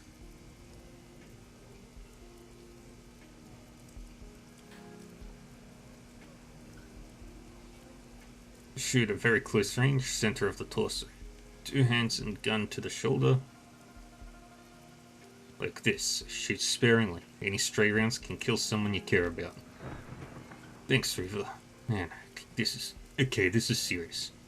Law begins to casually drape Raquel over his chest, finger unconsciously back on the trigger, then pauses, removes his finger, and carefully slings the weapon. Alright, I'm good. Anything I can help you out on? Shouldn't you bunker up? No, I'm sick of people asking. He juts his lower jaw. His VR goggles appear about to be about to give up the ghost, but his feet are firmly planted. I'm not going anywhere. This is my boat, my barge, and my techno palace. I'm staying. Maximum Law, don't rabbit, yo. He is here to stay. He raises his clenched fist, then splays his fingers dramatically. Boom. Alright, keep your head on a swivel. Yo, you two. Alright. Don't think there's anything in Kindly's. Yeah, can't do that.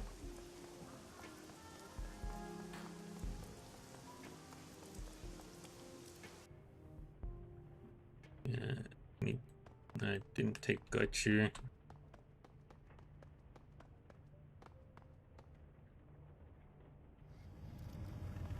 Right, nobody's home.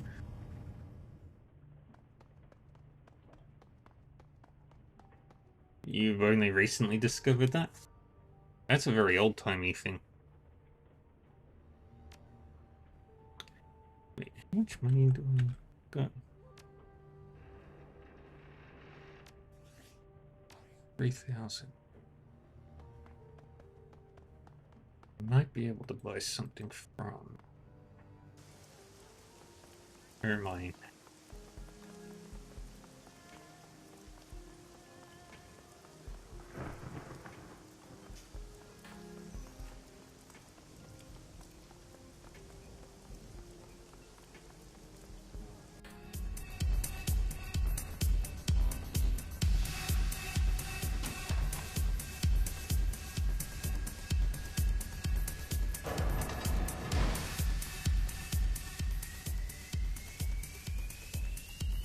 Uh,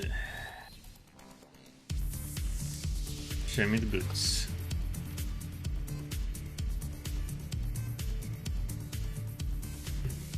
We'll wear that.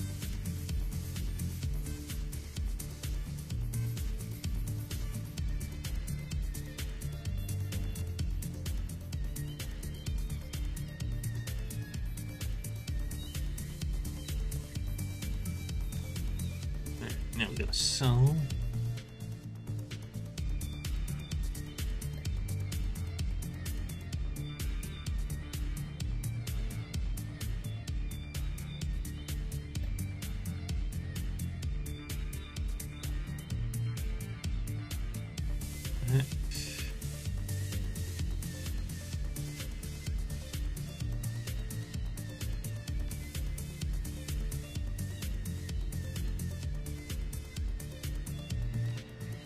Sell all the armors.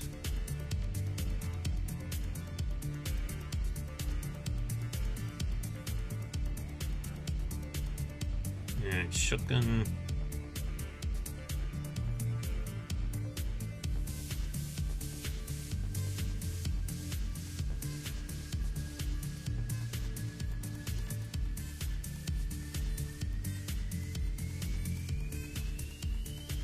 Sell.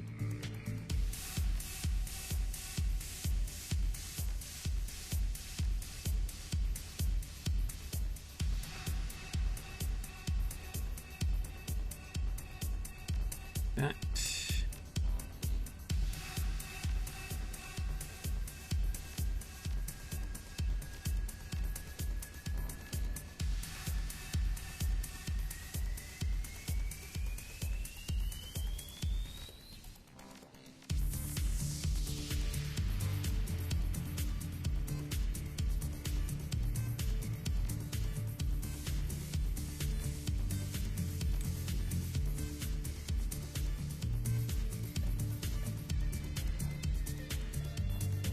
Alright, to the stash.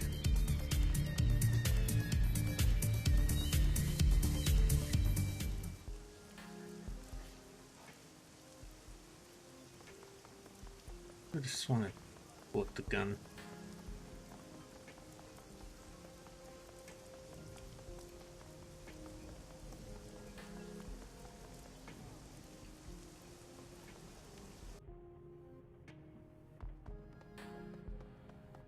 And we can start the final mission.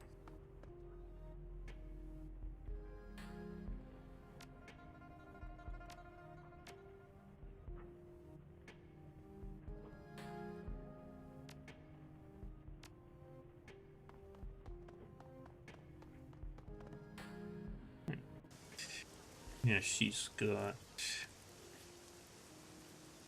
armor of 10, 88 hit points, and very little magical ability.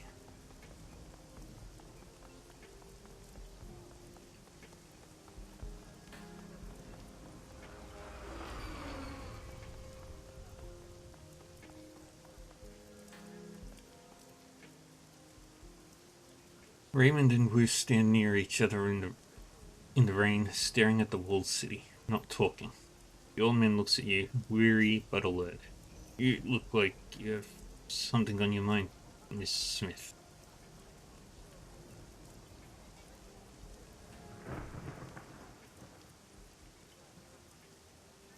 You going to be okay, Raymond? I don't think so, no. I am the product of aborted brain surgery. That combined with all that has happened, I doubt that I will ever be okay. I have no idea when I'll... He searches the ground for the word. Break. Raymond touches the bandage on his head. And although I'm relieved that you rescued me before my memory was wiped, part of me grieves at the thought I could have been free from all of this. I bet those people in the walled city wish they could be free from all this too. Indeed. But they are proof people can adapt to harsh circumstances. I will learn to live with this, a hardship like they have. I think we're all learning a lot here. For example, Anna and I learned you're a genius who can create magical machines. We learned that you have a rich, powerful mother on the ruling council of Hong Kong who kidnapped you to reprogram your brain. And we learned that the two of you are responsible for the suffering of thousands. Pretty big score from my perspective. Did I get everything, Anna? You left out that he's risking his life to try and fix it. That's it. He can't fix it. He wheels on Raymond, closes the gap between. You realize you can't fix it, right, Edward? You can't erase 20 years of misery and suffering. The best you can hope for is to remove the unnatural part of it. Allow that horrible slum to be horrible without toxic chi or whatever he said. I'm not gonna push the make it all better button. We can stop it from getting worse. We can stop her. Oh right, let's not forget that at the end of this road, there's a demon goddess waiting for us. I don't think she's gonna be too sweet on the idea of us closing the door on her. No, but I'll tell you one thing. I'm not gonna be like him. I'm not gonna run. Raymond cringes at that, screws his eyes shut and trying to ward it off. But then he's still for a moment and his jaw sets. And when he opens them again, his eyes are defiant, authoritative. You did what I did to help people, Mr. Wu. And when I couldn't help them anymore, I left and I continued helping people in Seattle. In that teen center, in that slum I took you from. Or did you forget where you were from? Oh, I didn't forget, little man. How could I, with you reminding us of it every chance you get? How you saved the poor little Chinese boy. He lowers his head until it's inches from the old man's, after you ran from thousands who looked just like him. I have motivations for helping you aren't relative, Duncan. He points a bony finger at Wu, runs it up and down the orc towering above it. Look at you. The results are what counts.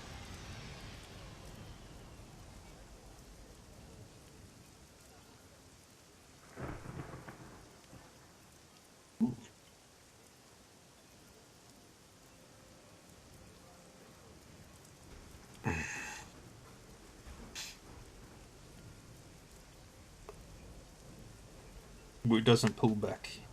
He leaves his face a hair's breadth from his foster father. I know, Edward. Your motivations for building that machine aren't relevant here either. Wu cocks a thumb at the walled city, at the throngs running from it in terror. The results are what counts. Stopping that fortune engine is what counts. You're right. He takes in the scene unfolding around him with grim determination. We need to do what we can do.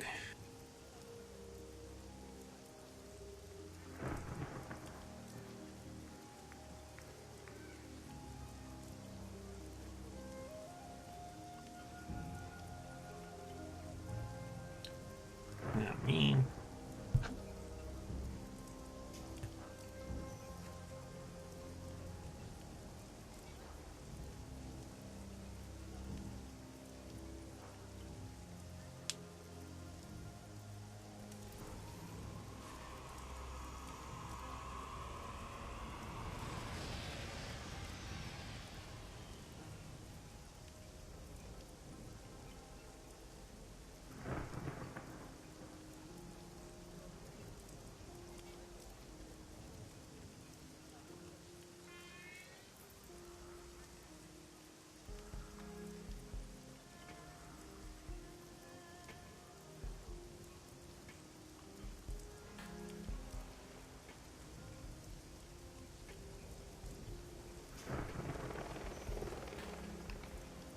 Dang it.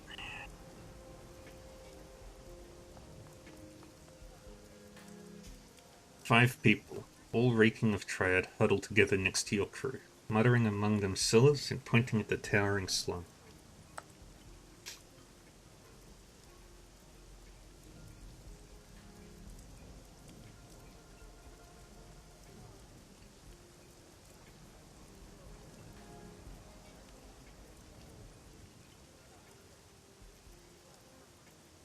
One of them notices you and pats another on the chest with the back of his hand.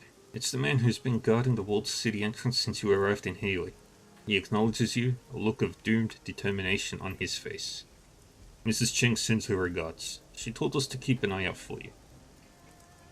Is there something Auntie needs? Mrs. Cheng wants you to know what the hell is going on inside the walled city. She sent us to find out and report back to her. The triad soldier's hands shake. He sees you notice them and pulls them behind his back. She said to us that if we saw you heading in there, we should go with you. We'd have a better chance of staying alive. Good.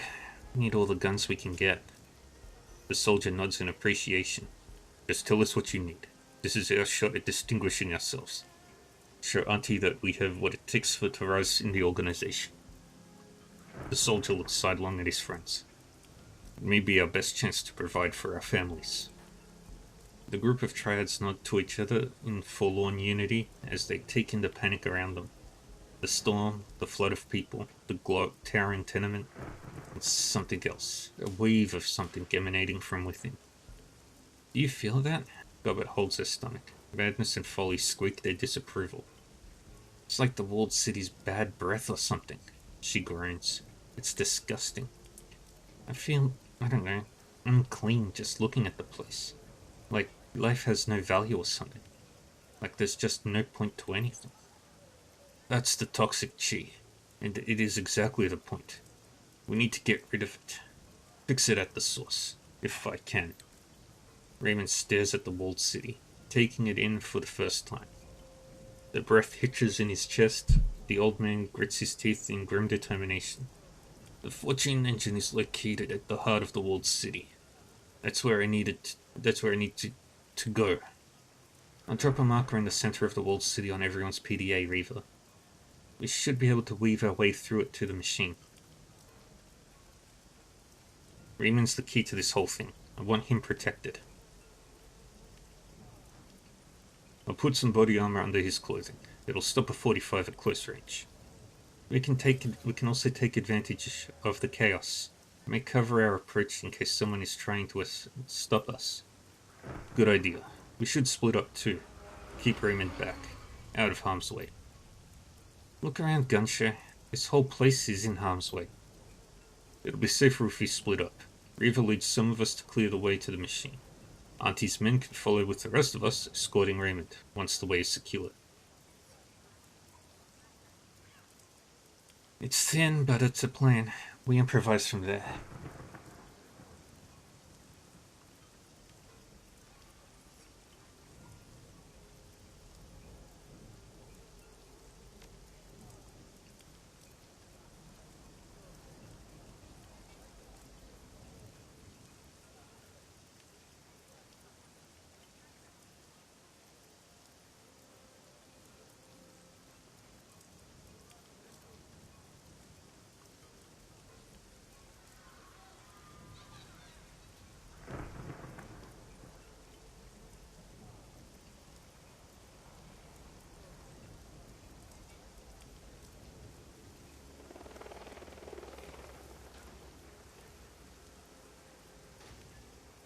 Both teams, use your com to stay in touch. We have no idea what we're gonna face in there. I will be right behind you, Anna. Take care of yourself. You be careful too, Dad. Raymond holds your eye with a look of gratitude. The time for timidity is over, Miss Smith. No more cowardice. It's time for me to finally take action. He exhales softly and stares at the walled city, unflinching. This is the end of prosperity.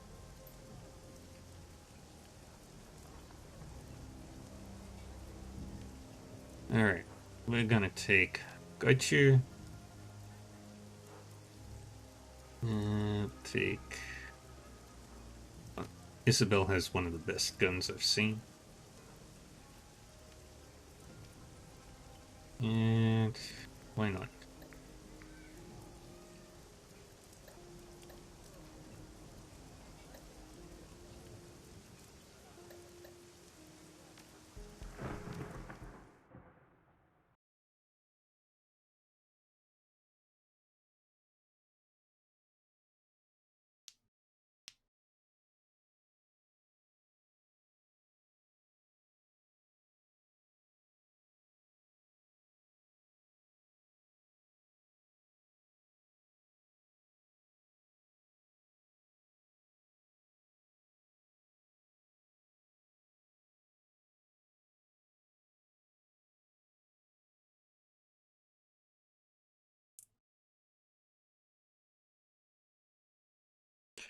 The typhoon pours down as the Triad soldiers fan out in front of you, leading the way into Kowloon Walled City. Raymond shuffles along, alert and intent. Although exhausted by all that has gone on, he drives himself forward and will not accept help from anyone. Wu watches the windows and rooftops, his rifle never leaving his shoulder. He occasionally risks a glance at his foster father, concern, frustration, and anger playing over his face like a slideshow. The walled city is worse than in your first visit. Even with the rain, you can feel something in the air. It's thicker now, and it clings to your skin like invisible filth. The miserable noises of slum life are gone, replaced by something worse. The sounds of death, the sounds of fear. As you round the corner, the group stops before heading in deeper. Alright. Duncan gets that. Take as many of these as we can.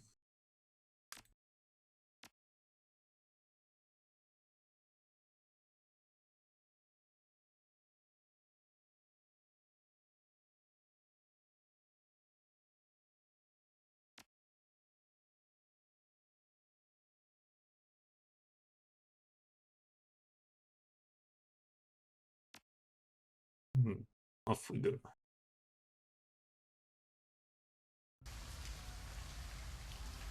The inner walled city. What you've seen in your dreams feels tame by comparison. The atmosphere is humid, with the oppressive weight of despair. You can feel it bearing down on your shoulders, whispering for you to give up. Lie down and await your miserable fate. The skin feels oily and unclean. We're finally here, finally past the trash heap that encrusts this place. He reaches out and touches a Duraplast wall.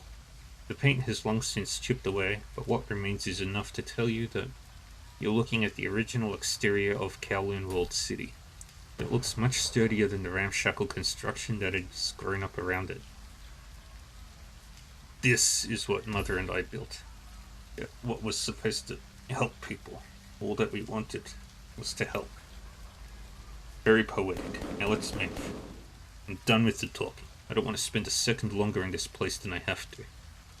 The Yellow Lotus 49er scans the horizon, his head on a swivel. He's full of the frenetic energy that can only come from pure terror and combat stims. Raymond doesn't move. He stands there, staring at a painted section of the wall to his left.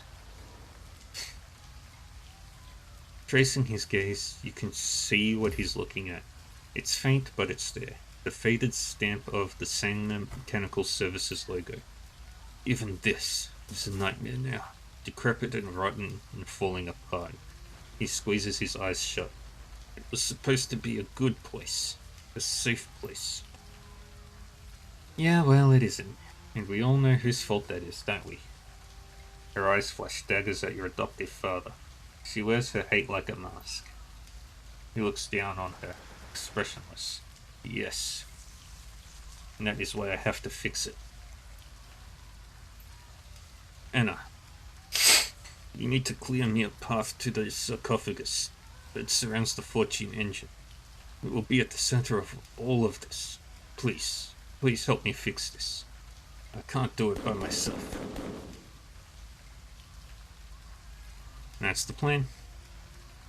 He reaches a hand toward you, pulls it back with a pained expression. Thank you. Clear your path, my friend. I will travel with Cheng's people and keep your adoptive father safe. We will escort him via the side streets until it is safe for us to regroup.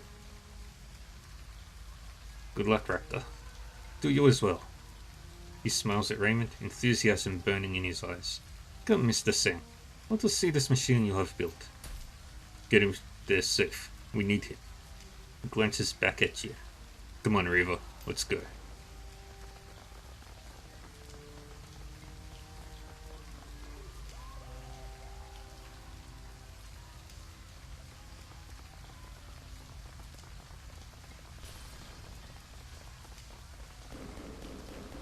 A group of Yellow Lotus 49ers is holding this entrance. Their leader, a dumpy female elf with chipped teeth and a bouffant hairdo, stumbles toward you. You! You drop your guns, get down on the floor. She shakes her head from side to side as if trying to clear it. A pair of bloodshot eyes roll in their sockets without reason or purpose. Drop everything, or we'll gut you like pigs. You're from the Lotus Den, aren't you? Strangler Bao is on my side. Bao? Bao? She gestures wildly with her rifle. A thin stream of blood traces its way from her left nostril down to her mouth. His time is done. Our new queen has shown us the way. Screaming unintelligibly, she launches herself at you. Her cohort follows behind, swinging their weapons wildly and howling for blood.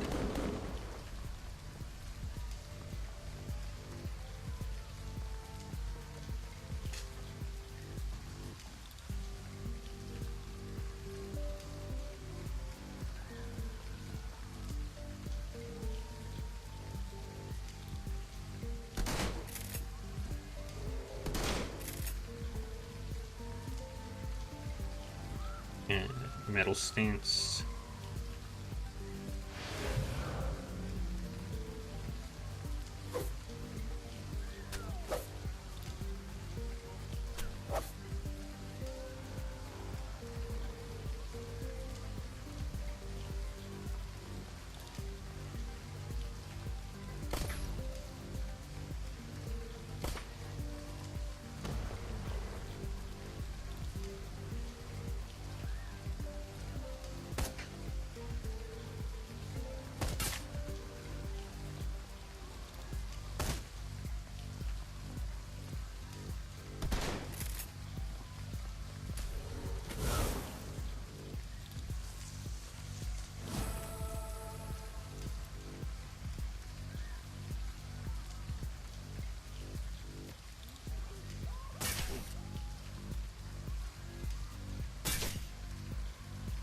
And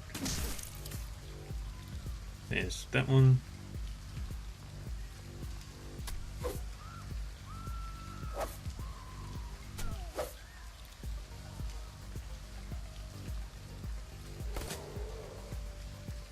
Bang.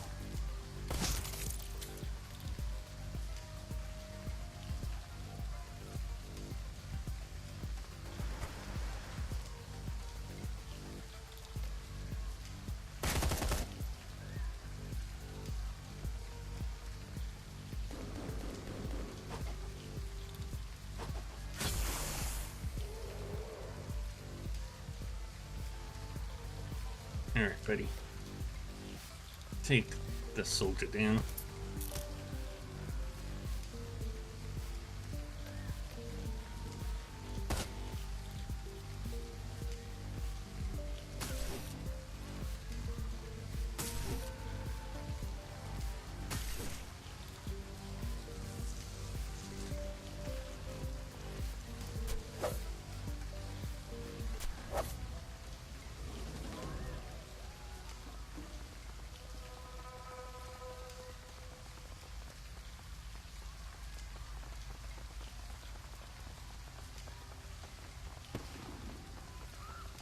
We're gonna just do everything that we can find in this place. Medical vendor, perfect. A scrawny woman in ill-fitting clothing stares at you, sizing you up. She clutches a bulging plastic grocery bag to her chest. You got any yen? Need meds? She squeezes her grocery bag tighter. I've got drugs and need yen. Maybe we can make a deal. You should probably get out of here. Bad things are going down and it's gonna get dangerous. Her brow furrows. This isn't news. It's always dangerous in the walled city. Listen to me. The Yama Kings are real, and one of them is here. She's already driving people insane. You have to get out and you have to do it now. You can't leave. You have nowhere else to go. Even if it did go to wandering around outside, I'd probably either get sent back or killed. Outsiders don't like us much. She licks her lips, looks down at her back. I know the walled city. I know how to lay low. I'm gonna hang right here.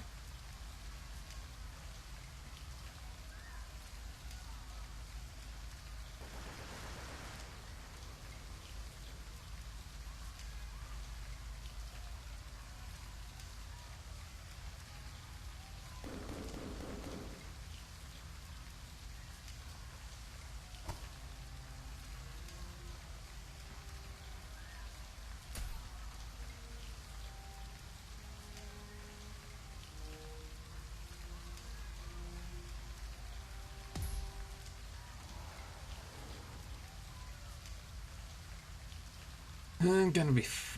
I know the walled city, and I know how to lay low. I'm gonna hang right here, and I'm gonna be fine. Have it your way, but don't say I didn't warn you. No, wait, do you want meds or not? It's quality stuff, straight from the Lotus dude. I've got jabs, I've got inhalers, I've got pills. Gotta go. A tall, well-groomed man with jet black hair leans casually against his fruit stand.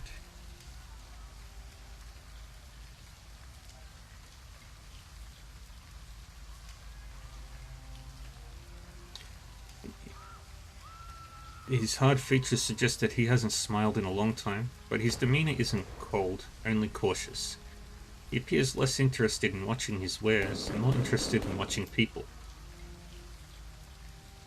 The man sees you approach and speaks, his inflection smooth and careful, not at all like a fruit vendor's. Fresh fruit, you here to buy? You're a runner, I can tell by how you hold yourself.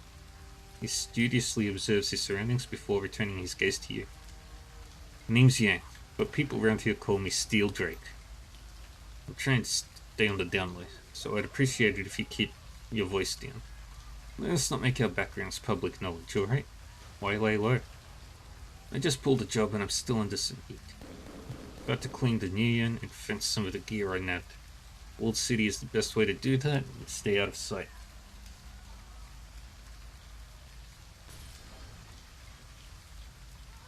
Fenced goods, Let's set the produce aside and let's take a look at what you've got. A moment. I only sell my best goods to like-minded individuals, and I believe you're deserving of such. He turns to his stand and, with a click, hits a hidden switch. What originally appeared to be a bin of apples now slowly slides up from the counter, revealing, just beneath the counter, a handful of guns, explosives, and other wicked gadgets. Let's have a look. Not really anything special. Rifles.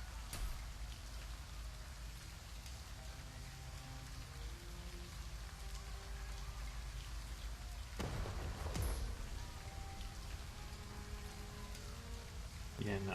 Nothing special. Take your time. Heading out.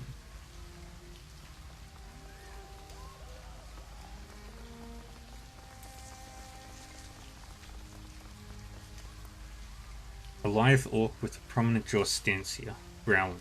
Her neck tattoos mark her as a red pole in the Yellow Lotus, and the patches on her vest call her out as a resident of the Lotus Den. 5 will get you 10 that will look in a Bowser replacement. A smaller, lankier man cowers before her, his hands clasped in supplication. A group of Yellow Lotus 49ers stand clustered around them, smirking, their weapons drawn. The Triad Ganger leans forward, puffing out her chest and flexing. Her muscles bulge. You heard me, dog. You wanna live? You give me the shit. Otherwise, I'm gonna rip off your fingers and shove them down your throat. His eyes dart from Ganger to Ganger before coming back to rest on the red pole. Please, son, I can't give you what you're looking for. There are plenty of people in the walled city who have a lot more to steal than I. She begins to stalk forward. With each step, she counts down. 5, 4, 3. He raises his hands, bows his head. Look, I don't want any trouble. I've got no quarrel with you. I don't have any. She takes another step. 2. Leave the man alone. Song sneers at you, her lips curling into an arrogant smile. You know what's good for you, you'll turn and run. Your call. Go ahead, little man. Take a swing. See what happens. She stares at you for a long moment and the sneer falls off her face. Her voice falters. Hey, I'm not picking a fight with you. I'm picking a fight with him. She thrusts a finger at the street shaman. It's none of your business, alright? If you're itching for a fight, you fight me. Otherwise, back down. Her lip curls, hardening in the center. Yeah, we're backing down.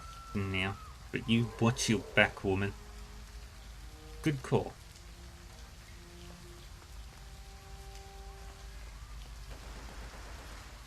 The shaman nods his head in gratitude. Thank you for your help. But what are you doing in the walled city at a time like this? He looks you up and down, and his hand unconsciously rises to stroke his beard as his thoughts churn. It's a family thing.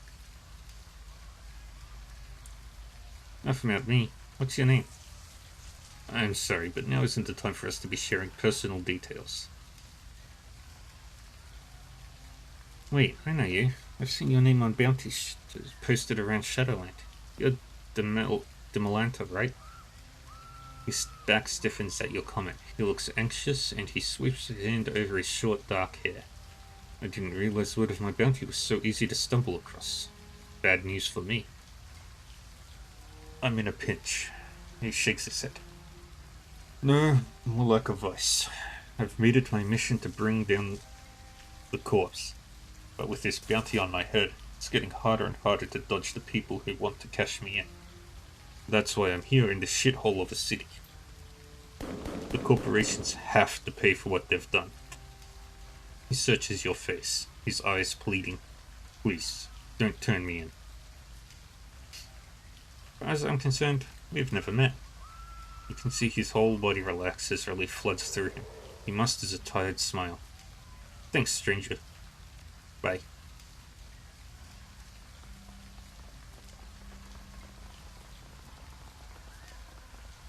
You push your way forward through the piles of filth and through the narrow gaps between buildings, ducking under exposed sewage pipes and battered ductwork. Suddenly, you're through it and out the other side. A slender woman stands a few meters in front of you. An extravagant coat hangs over her delicate frame, the hood pulled low over her face. She's facing you, but you can't make out her features. Behind her, another woman approaches at a trot. Hey, Yenagod. She's wearing ballistic armor, and she has her weapon drawn.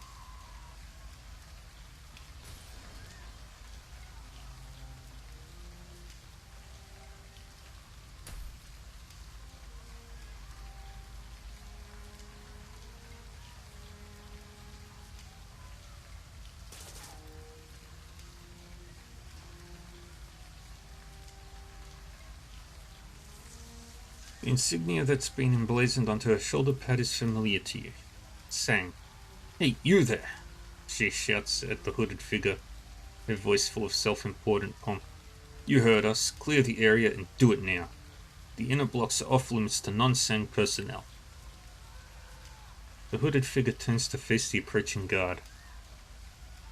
My apologies, I got a bit lost. I'm not really familiar with this area. Her tone is silky smooth and perfectly even, almost hypnotic. That's okay, but... She blinks, shakes her head to clear it. Her jaw clenches and you watch her eyes refocus. She shoulders her weapon. Don't you try that on me. You make one more sound and I'm gonna... With a motion that's too quick to follow, the hooded figure lashes out, grabbing Sangray guard around the waist. She bats the startled woman's weapon away with her other hand, lunges forward and sinks her teeth into her neck. A spray of arterial blood fills the air, and the guard's body goes limp. The hooded figure lets the Sang security officer's body crumple to the floor. She sweeps back her hood and dabs her at her lips with a handkerchief. Ku Feng, pleasure to see you again. The pleasure is all mine. You're right on time, by the way. She turns to the square of embroidered fabric in her hand and continues to blot the blood off of her lips. Apologies for the mess. It's like eating soup dumplings. The liquid winds up getting everywhere, no matter how careful you try to be. I did not expect to hear your voice again, Queen of Repulse Bay. Not since we concluded our lessons. What are you doing here? I am here to help you, of course, and to bask in the misery of the walled city. She shrugs, half smiling. It's quite intoxicating, you know. The poisonous energy of this place, and of the being at the center of it all. I'm surprised you can't feel it yourself. It's good to see you as well, Ku Feng. You seem to be doing well. She glances down at the body, gives it a nudge with the toe of her boot. Get by. In any event, let's get down to business. I have a question for you. The thing that has arrived here is Siyamakin, to use the local parlance. What are your intentions for it? What do you want me to do? She smiles sweetly. What I want is an honest answer.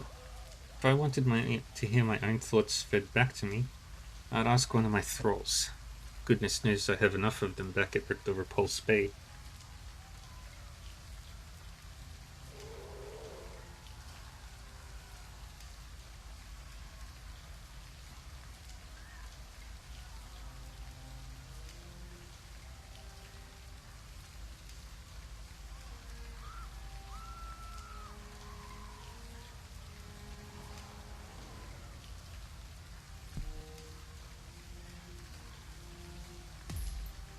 So let's try this again. What do you intend to do with the Yama King, or Queen, I suppose, and the machine that brought her here? I'm going to send it back to the hell that it crawled out of. Very good. In that case, I will help you. The energies that your Yama King secretes are quite delicious. I can only imagine they will become more so at the moment of her death. That's how it works with blood. Why would this be any different? I'd be honored to have you fight by my side. Don't tell me you're considering this. We don't know her well enough to trust her, and we can't risk botching this now. Besides, she's a vampire, a parasite. She eats people like us. I am a ghoul, a despised cannibal, and yet I have not attempted to eat anyone on this team in all of our time together. Ku Feng will be much the same. If you cannot trust her, trust me. I have no problem running with a vampire. Let's get this party started. She claps her hands together, smiling. Very good. This is going to be fun.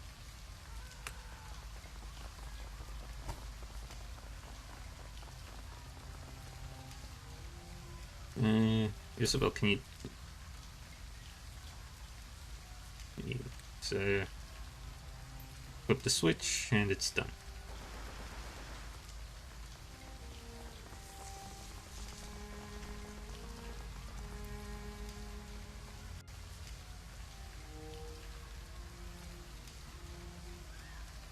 Your comlink buzzes. It's Raymond, still alive. Anna, what is your status? Your mother set up a cordon around the inner walled city. We just got through. Cordon? Mate, how did you get through? You don't want to know. He lets out a sigh. Too much loss of life. Because of me. It was unfortunate but unavoidable. Please, Anna, try to avoid more casualties. You need to be careful. The nearer you draw to the fortune engine, the worse the astral disruptions will become. Make sure that when you reach... And the call cuts out. No, no, no! Wu looks around with a grimace. Did that sound important to you? Because that sounded absolutely fucking necessary to me. Can we re-establish contact? Duncan runs a hand through his hair in frustration but relents. At this point, the only thing we can do is move forward. So let's get to it, Reaver.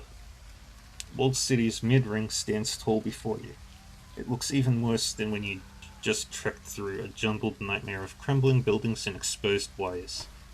A terrible sense of deja vu washes over you. You put one foot in front of the other and press further inside. Let's...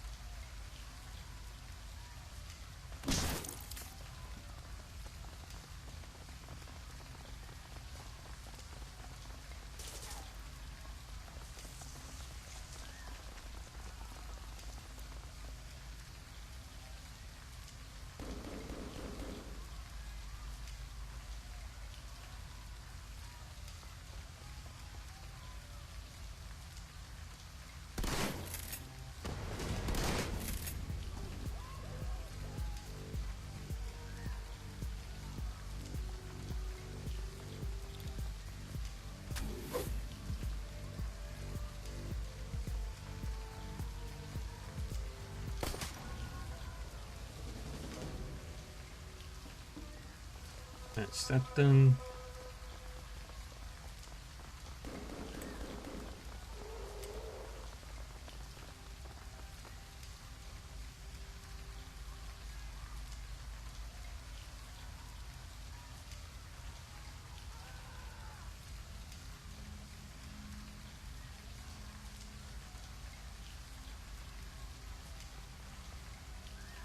The crowd is in a frenzy. They're shouting, screaming at the Sang security officers who block their progress.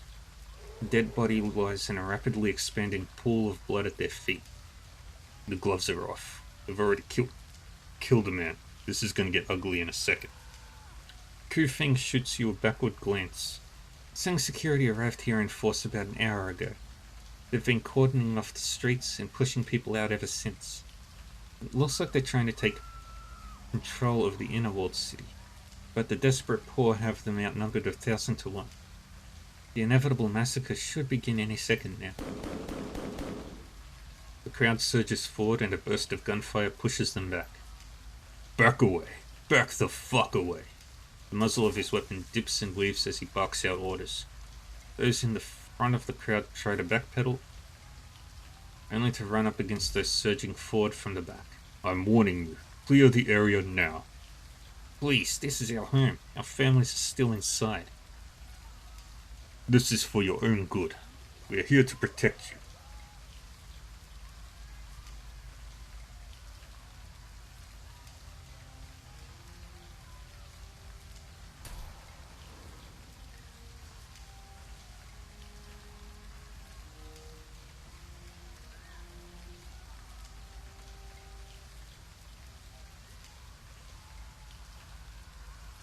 He gesticulates wildly, spittle flying from his mouth. You can't be here. Back away. This is your last warning.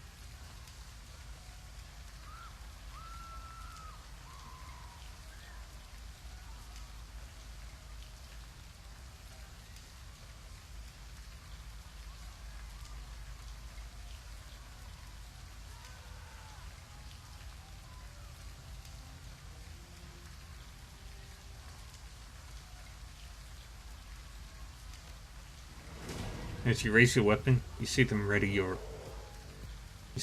their own.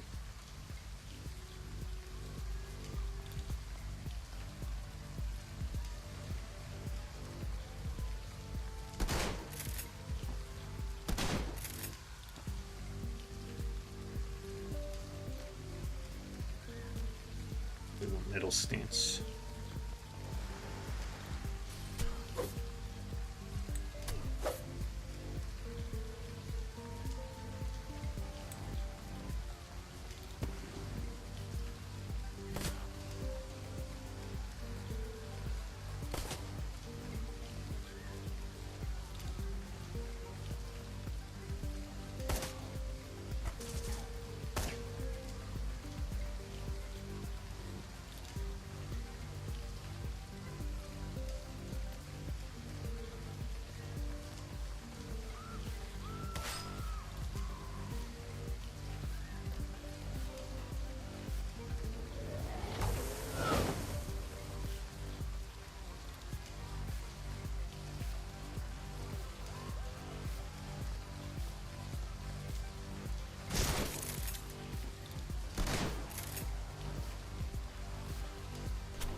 Thank you.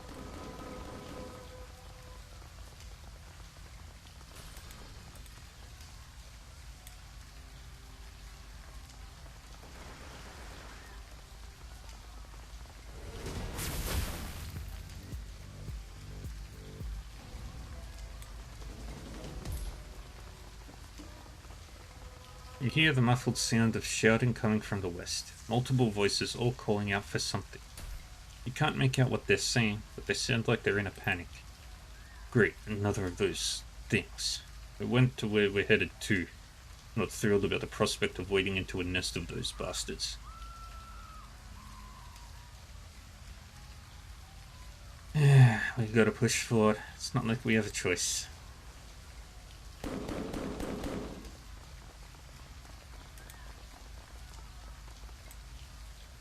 A pack of wild-eyed civilians are trapped behind this makeshift barricade. You can hear them speaking. A maddening stew of slurred words and strange noises.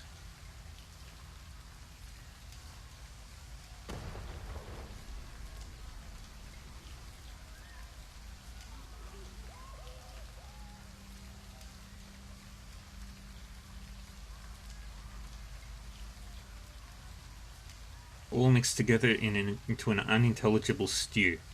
Some appear to be crying, others are clearly wounded. A group of Sang's officers surround the gibbering civilians. They are clearly agitated. There's some as wild-eyed as the people they're accosting. Their body language takes you back to the corporate prison, and that the years that you spent incarcerated there. This is what it looked like when the guards were about to remove an inmate from the gene pool. Penned up as they are, the civilians will be helpless to fight back. Unless someone lets them out of their cage, they're as good as dead. We can't go in, Reaver. Not unless you're actively looking to get hurt. She waves a hand in the direction of the corralled civilians. I've dealt with these people. They're not right in the head. What do you mean by not right? Their feeble minds have succumbed to the forces at the play in this city. Whatever conscience used to govern their thoughts has degraded or gone, maybe even for good. They are no longer in control of their actions, and they're dangerous. What do you suggest? We leave. Those people are a threat to us, just as much as those officers are to them. But if you're set on helping them, I suppose you could use that fuse box over there to blow the barricade. Who knows? Maybe it will distract the officers or something. Yeah, we'll leave them. We'll take the long way, or the other way.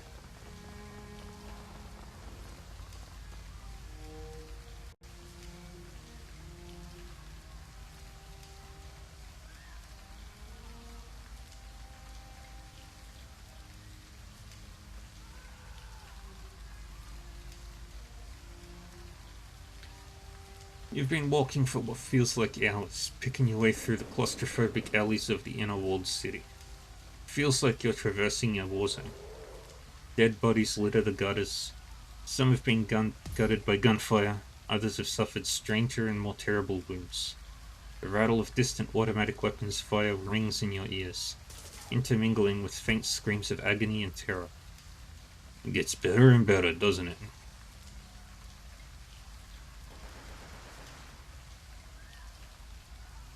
We have a chance to fix this, or at least keep it from getting worse. We're all on the same page, Reaver, whether we want to be or not. Ahead, you can see a cluster of Sang security personnel. They look to be embroiled in some sort of argument. If they notice you at all, they don't show it.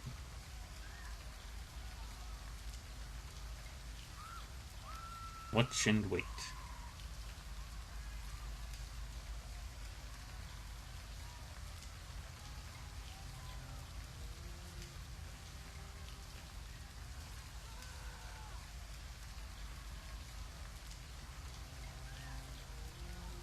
As you watch, one of the officers loses his cool, starts shouting. She's here for us. I've seen her in my dreams. What is here? I don't know what you're talking about, damn it. The security officer lurches toward his partner, his eyes bulging. His body language makes you think of a wounded animal. Panicked, terrified, ready to lash out at anything within reach. He shakes his head like a wet dog and focuses on the woman beside him. I know how to keep us safe. I saw how to do it. Reaches for an object that's clipped to his belt. Open your mouth. You're crazy, man. Keep away from me. I mean it. She backpedals, reaching for her weapon and shouts at a third guard. Get back up. Who has gone insane? Without a word, the third Sang guard takes off running. As if on cue, the deranged security officer takes another step forward. This is for the best, Yang. Trust me. I'll do you first, then I'll do me. Light shines on Black Eye. He holds the multi-tool clenched in his hand. You see that it's configured into a set of pliers. By the time I'm done, she won't be able to hurt us anymore. With a flurry of motion, the man with the pliers lunges at his companion. She drops into a fighting stance and meets him head-on.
that one.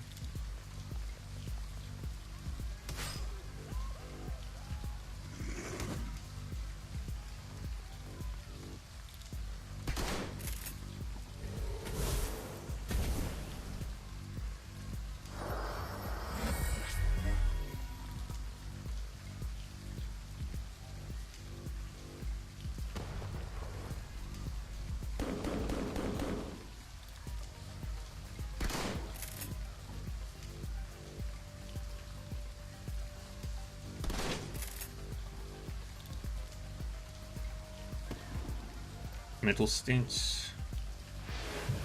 Hydrate.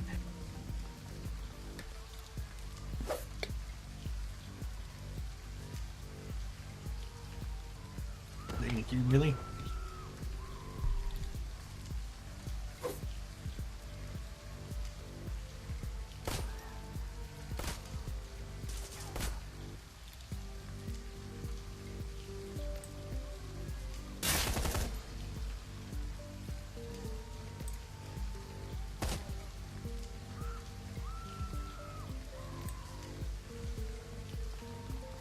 Get over there.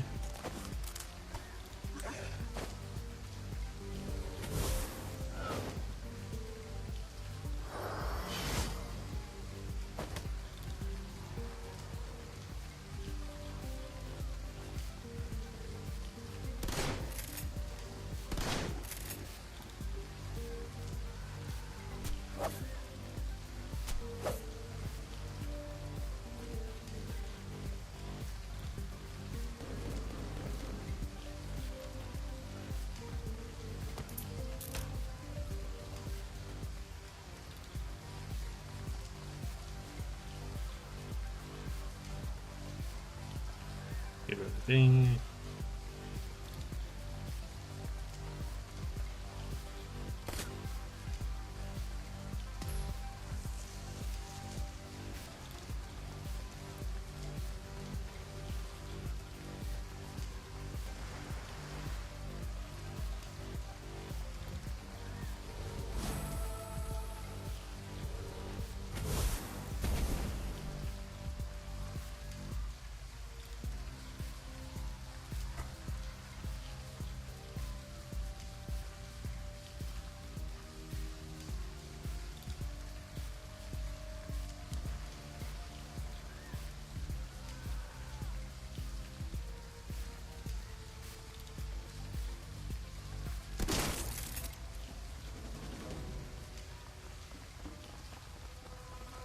More sync security up ahead, but these ones are different. They're outfitted in heavy armor.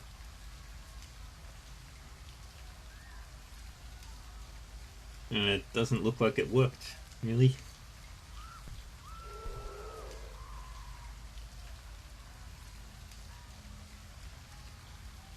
Carrying heavy artillery.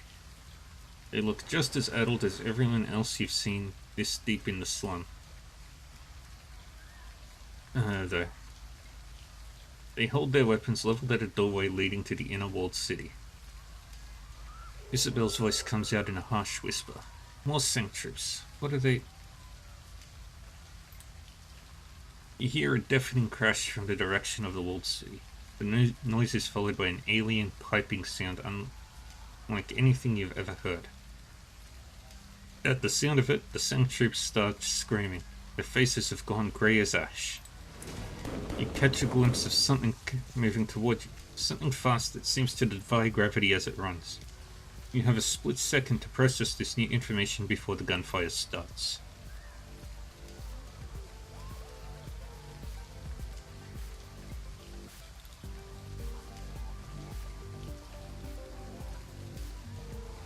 Now we're going to put everybody in the back here.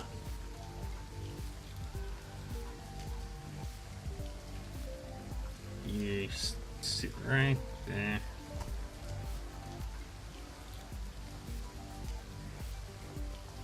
You sit there.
What are you doing?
And go. Let's go.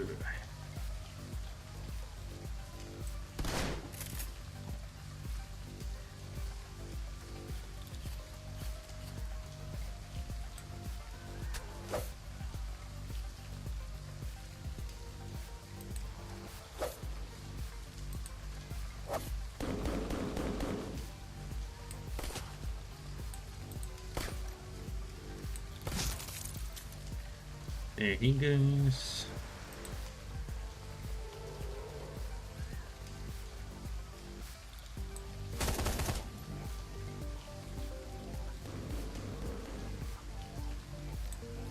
Fight you.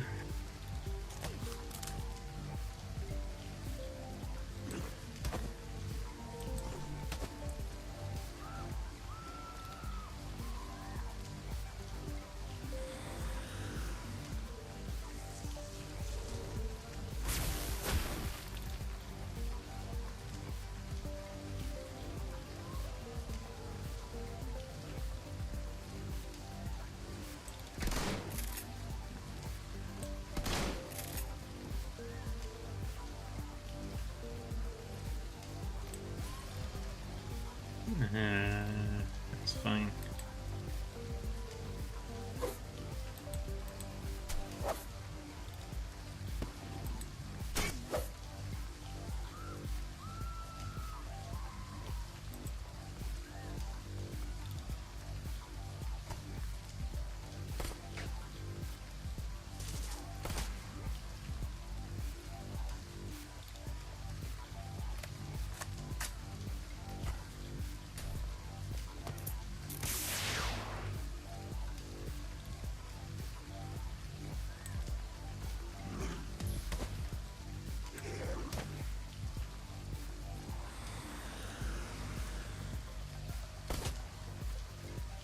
Dun-dun-dun.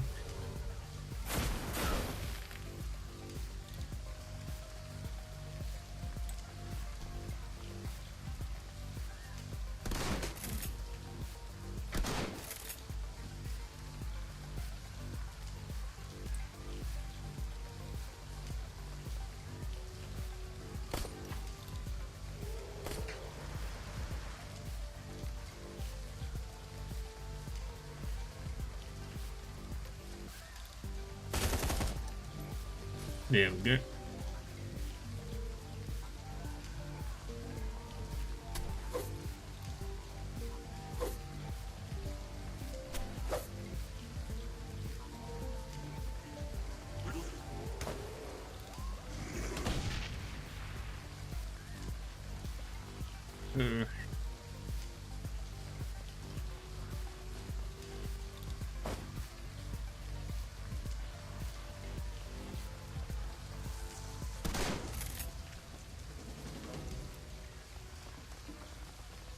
That's the second squad eliminated. And we go through here.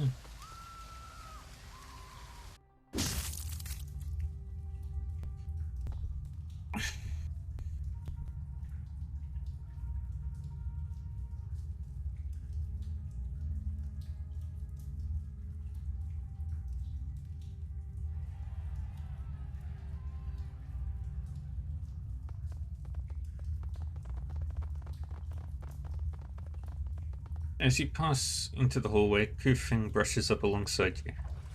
I'm afraid that we're going to have to part ways here, Eva. She shudders. The negative energy of this place has grown a little too strong for my liking.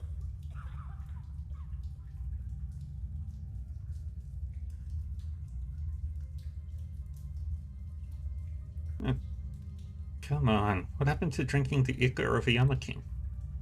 Yes, well, it seemed like a good idea when I said it. But truth be told, this is all getting to be a bit much for me.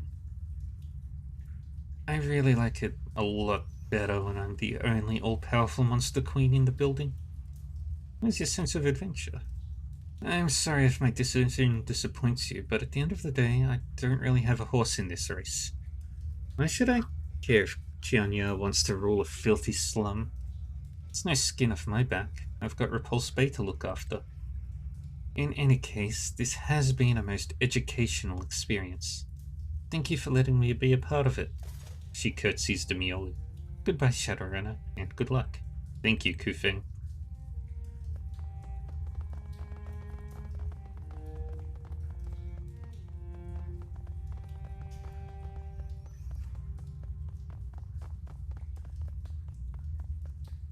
In the clearing ahead, you find a sobbing middle-aged man amidst a pile of bodies. He's dressed in a cheap suit with a bright yellow tie, but the fabric has been smeared with blood.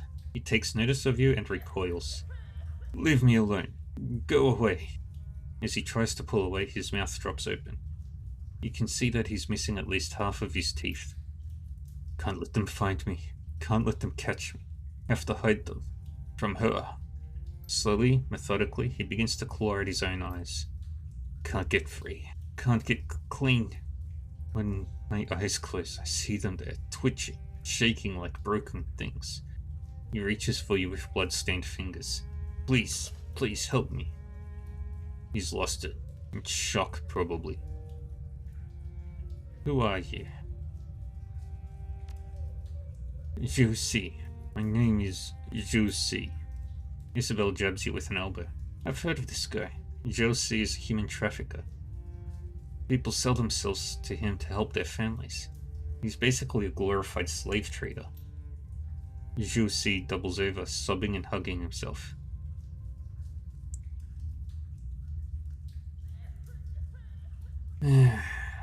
Sounds like you've gotten what you deserve. We're out of here.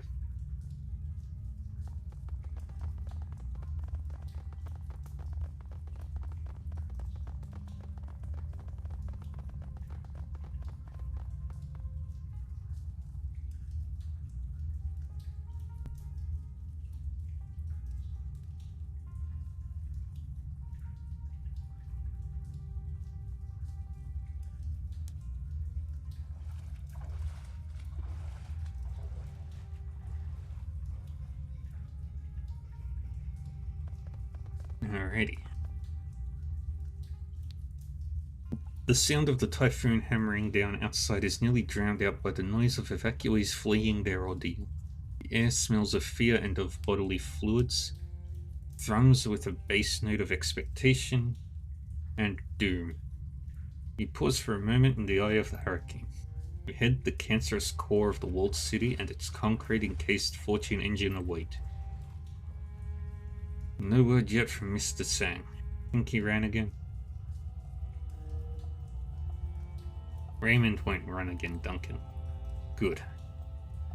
I would rather not have a showdown with the demon goddess. Shutting down that machine sounds much easier. Let's continue clearing a path. Make it easy for him to follow. Yes.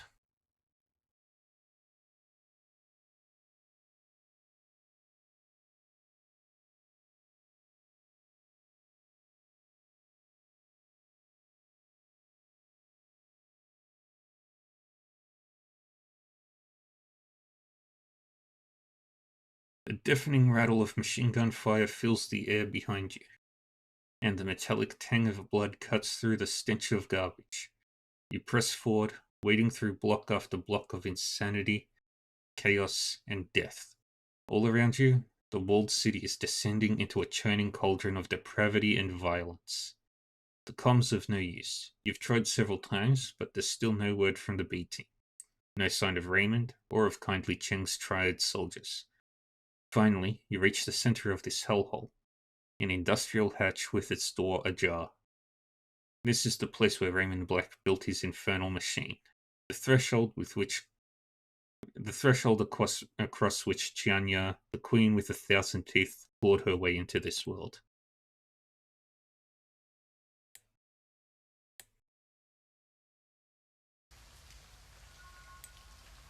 Alrighty.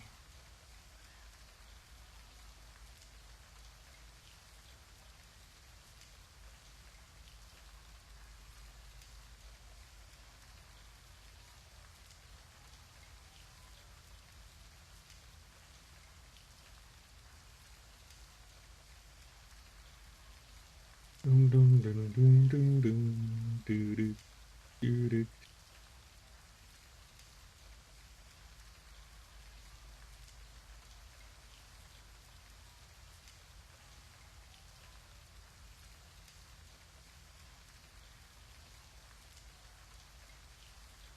Bum, bum, bum, bum. Alrighty. The walls here are thick, steel reinforced.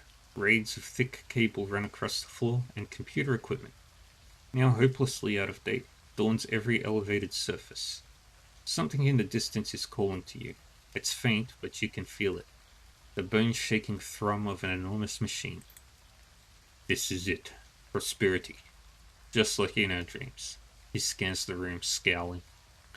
The fortune engine has to be somewhere in this complex.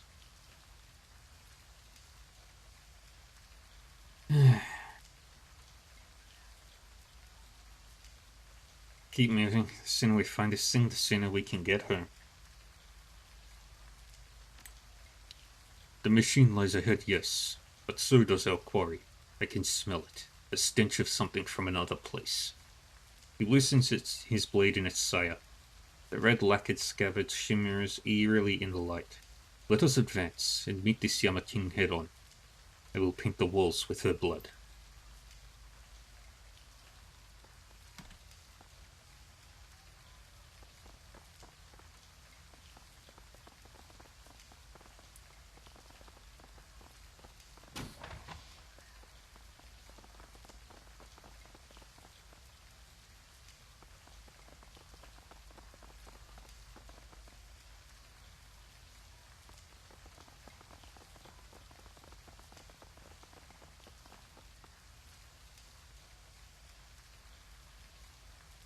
Alright, so there'll be a bunch of things I need to do.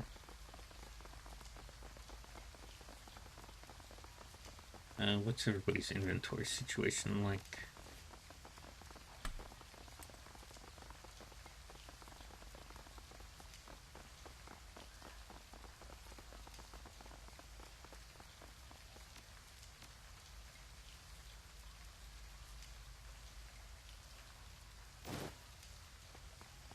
Alrighty.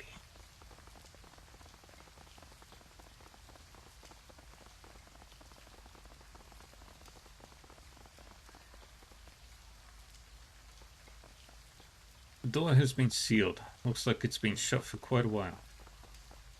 Got to be some way to get this door open. The terminal winks to life at your approach. It's still drawing power. That's promising. The gaze traces across the screen. This thing is even password locked. The display looks corrupted though. Lots of garbled text and gibberish on that screen. As long as we can open the door with it, we're good. We don't need it for anything else. Let's find out. Services, Special Projects Division, Prosperity Admin System. Here goes nothing. You select the door controls from the computer's menu and command them to open. The screen flickers and then goes dark. Damn it, let me take a look. Suddenly, out of nowhere, a wave of nausea grabs you by the guts and twists. It doubles you over, then fades. Duncan turns to face you, wincing. What was... As you straighten, you can feel the hairs on the back of your neck stand straight up. A buzzing sensation washes over you, drowning out your companion's words and filling your head with white, warm static. In the center of the room, something blossoms into the world. The figure from your dreams looms over you, enormous and alien. The creature is beautiful and terrifying in equal measure. A thing of billowing silk and carved ivory. Chianya stands still as a statue, peering down at you from behind a mask of sculpted gold. Smaller spirits take up positions around her, bowing their heads in deference.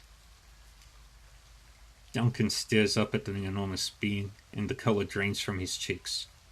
Fuck me, it's really here. The thing from our dreams. Stay calm. We can handle this.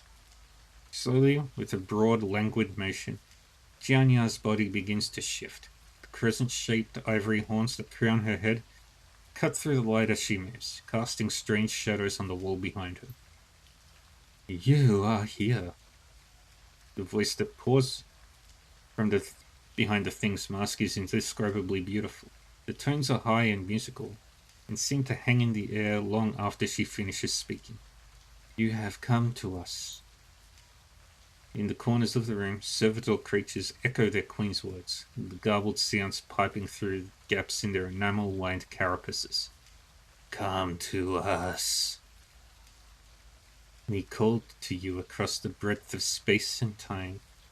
Now you are here, standing before us, just as you were meant to be.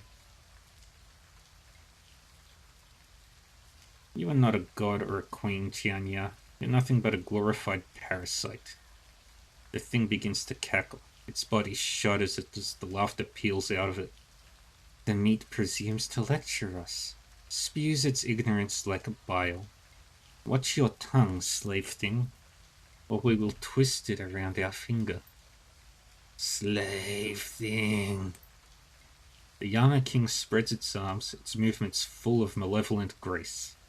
You belong with us. You belong here with us, little puppet, in our court and in our larder. Now and for all time. You're no queen. I don't even know what you are. The thing cackles, its throat pulsing rhythmically. The sound catches in your spine like a razor blade.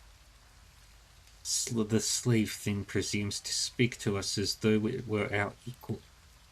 Jianya's iridescent gown parts as she raises a forearm. Your mind rebels against the alien biology that you see underneath. The wet, glistening crenellations of flesh, enamel, and keratin that make up the Yama King's body. It is mistaken. It is chattel, meat, and we have been starving for 1,000 years. The musical tones of the thing's voice are high-pitched and giddy. It opens its arms to you, offering a view of the chisel-like teeth that protrude from its flesh. Gaichu stares up at the creature, grunts. Impressive. The queen with 1,000 teeth lowers her head, and the unnaturally thick air turns rank and cold. Waves of nausea rack your stomach as a foul wind slides over you like mud. We will rip out your nerves at the root, milk the misery from your protesting body. Her glistening claws weave strange patterns in the air. We will feast on your sorrow, now and forever.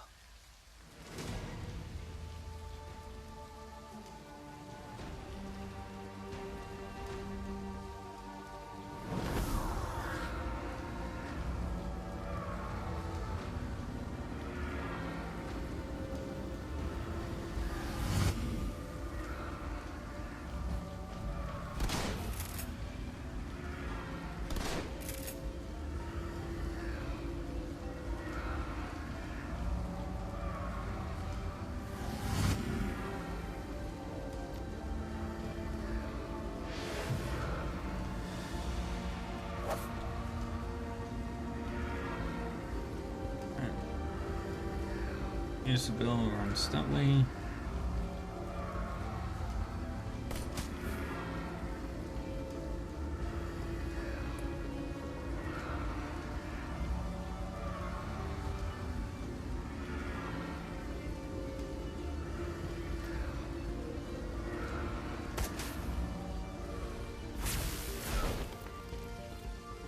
Oh, good.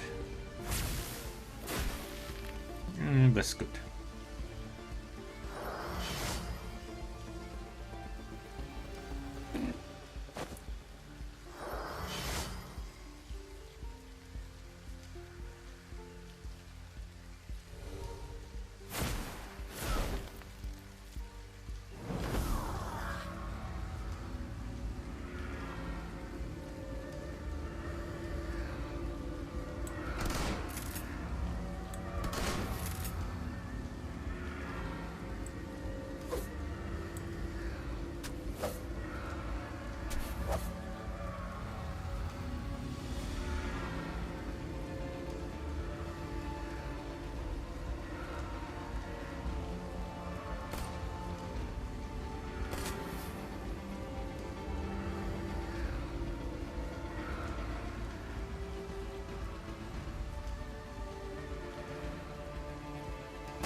Let's go.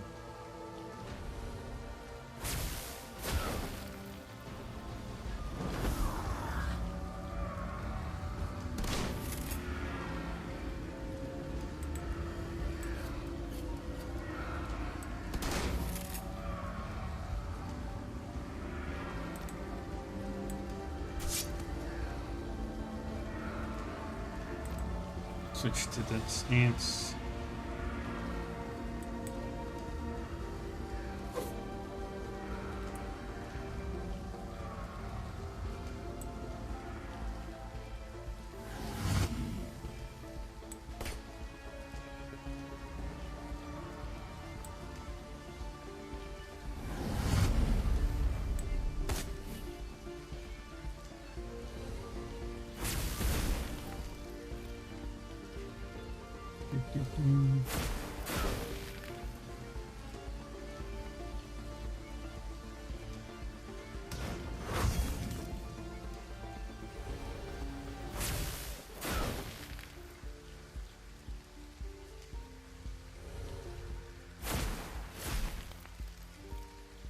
Okay.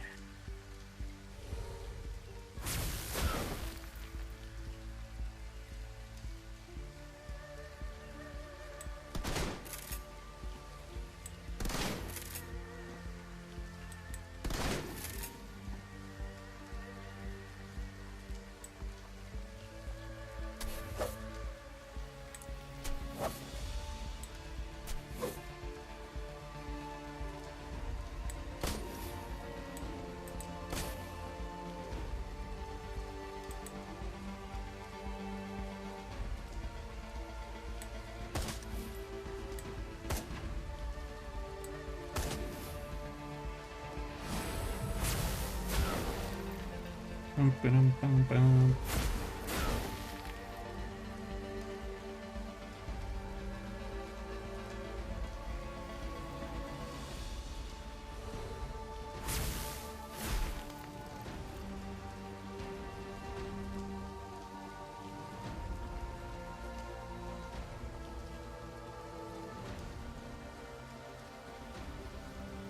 All right.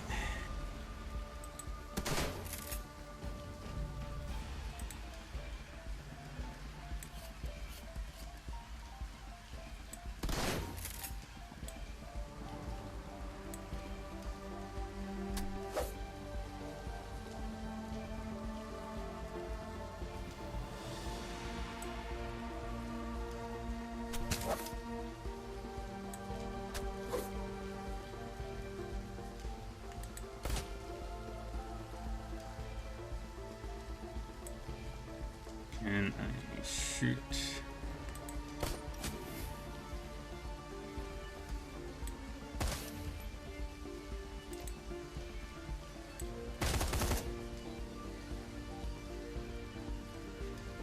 Oh, there is one enemy left.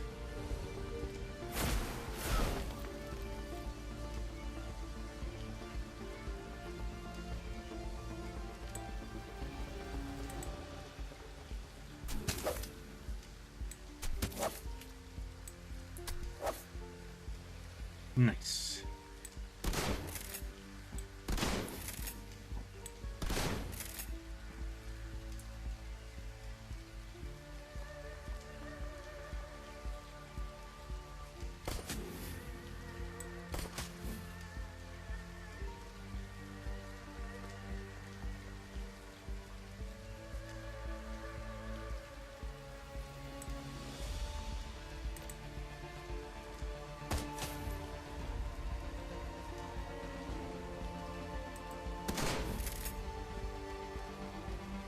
Reloading. As you watch, Shanya's blast-marked and broken body begins to reform. Her gown knits itself back together, black blood wicking onto the floor. Slowly, terribly, she begins to laugh. You cannot kill us, meat. You have not even seen us. Her voice fills with mockery. This form is but a shadow. A droplet of divine essence filtered through a keyhole. Gaichu's milky eyes sweep across the room. His lip curls into a frown. She speaks the truth after a fashion. That crumpled thing is not Chianya, any more than those servitor spirits are. They are small fragments of a single whole. The corpse eater sees. He glimpses us as we really are. Were you to behold our full magnificence, your mind would wring itself into pulp. The crumpled form of Chianya rights itself, begins to rise. You will see, slave thing. We will show you a world not meant for mortal eyes. You will see.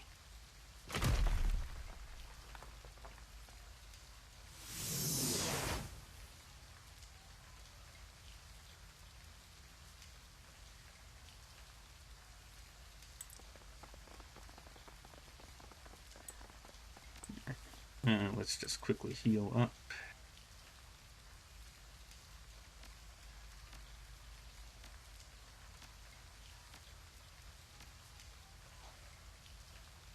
In we go.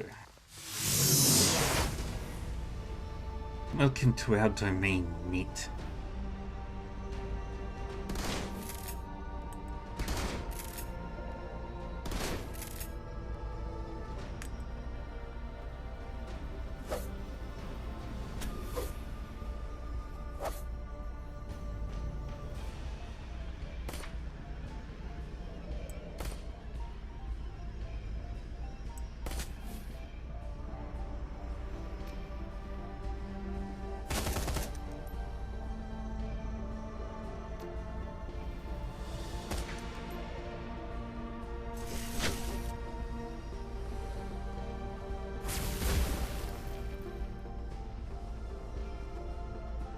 Boom, boom, boom, boom, boom, boom.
And keep going.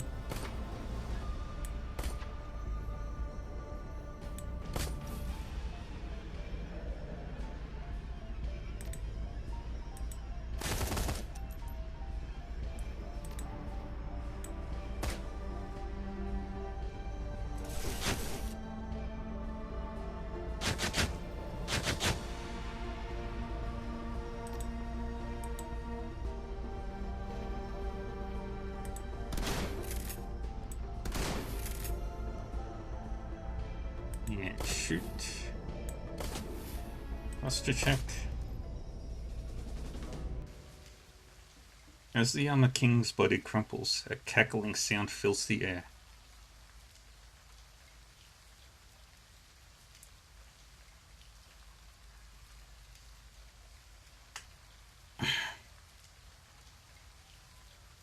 Once again, her broken body begins to knit itself back together.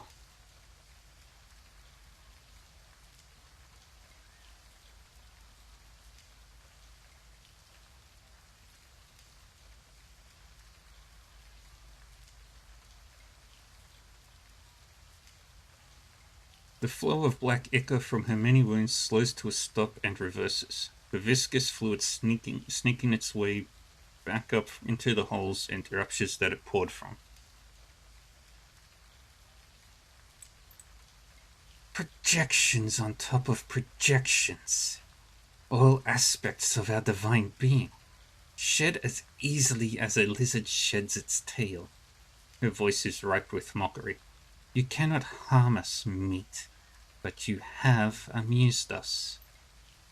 Chianya halts, her crowned head cocking to one side. Perhaps you are worthy of an audience after all. Perhaps. Her voice trails off and her head tilts upward. From behind you, you can hear the pounding sound of approaching footsteps.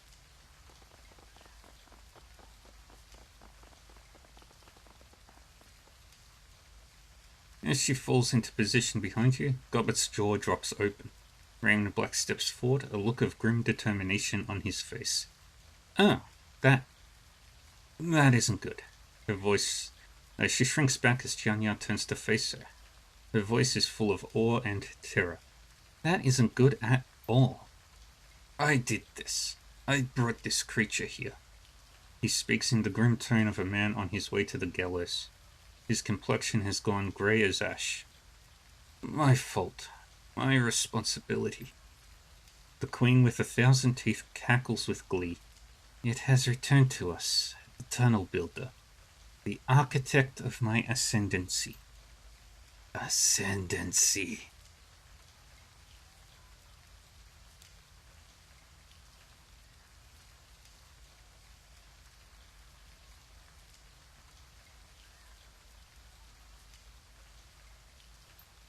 The creature leans in toward Raymond, its spidery fingers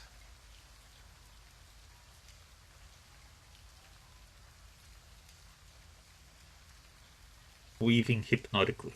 The thing's robes billow like the bell of a jellyfish, pulsing organically with the rhythm of a heartbeat. You will have a special place in our court, Builder. You will stand by our side, exalted for all time, a living token of our unending rule and an undying symbol of the folly of man. I have been a fool, yes. His hands clench into fists so tight that his knuckles go white. The skin on his face is flushed with the effort of fighting through the stammer jumbling his words.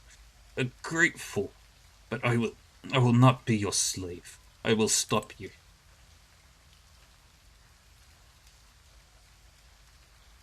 The Queen with 1,000 Teeth leans forward, her movements full of alien grace. The gaping crescent of her mouth parts into a ghastly smile, and you see row upon row of fangs. They run down her throat in overlapping layers, a bristling forest of glistening, sharpened enamel. I earned an audience with you, Queen. This man did not. She steeples her fingers. The hardened tips click against one another with a sound like grinding teeth. You are bold, meat, but you are also correct. We do not break our promises, and you have earned some modicum of respect.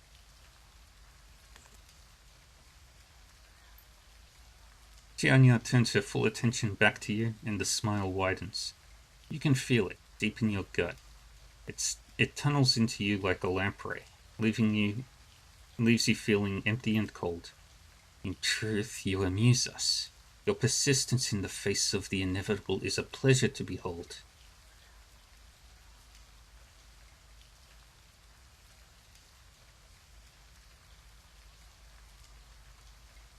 And so we have decided to grant you a rare honor. We offer you a deal. You're just trying to buy yourself time, aren't you? Keeping me talking so that I won't hurt you anymore. The cackling laugh returns, raising the hair on the back of your neck and sending a shiver down your spine. Oh, the noises it makes. You are impotent to harm us, meat. Surely that is clear by now. We offer you a choice. Hear out our deal or be destroyed. Make your decision and do it quickly. Our patience runs thin. You say that you can't be killed. Let's put that to the test. A pity. A shame. You could have had everything that your heart ever desired. She clucks her tongue at you, a hollow, resonant sound. Instead, you will suffer as no living being has ever suffered before. Her robes shimmer again and the claws come out. Once again, her voice grows to a deafening roar. We will suckle your sorrow until the sun turns to dust. Boom. Boom. Boom. Oh man. Don't you...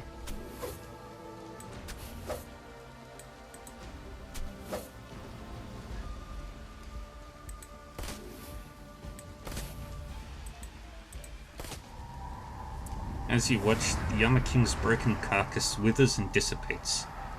Seconds later, all that's left of her is a cloud of rancid mist. Huh. That was easier than I thought it'd be. Guess that she was hurt worse than she let on. Trying to trick us into taking a bad deal. That doesn't mean she won't come back. All we've done is buy ourselves some time. I believe that you are correct. Points at a dingy terminal just in front of the towering machine. The control console is just over there. We must move quickly.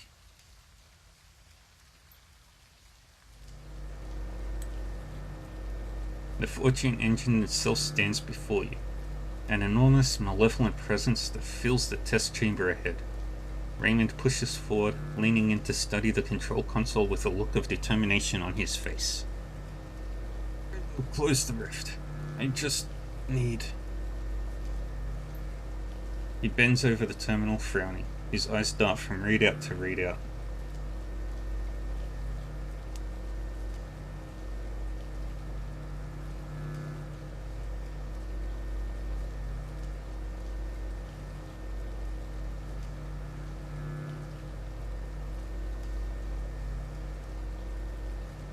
As you watch, the blood drains from his cheeks. What's wrong? Destroy the thing before she comes back. I can't. He gestures at the technical readouts on the Fortune engine's monitors. There is a one-way flow of astral energy moving from the inner world city through the tunnel. I know what it is. Robert wrinkles her nose and gets a faraway look. She sways for a moment and speaks as if in a dream. I can feel it too. The energy is coming from the people that she's feeding on. Their essence, their spirits, for a lack of a better word. She sways a while longer, a puzzled expression on her face. If I destroy the machine now, it will collapse the tunnel.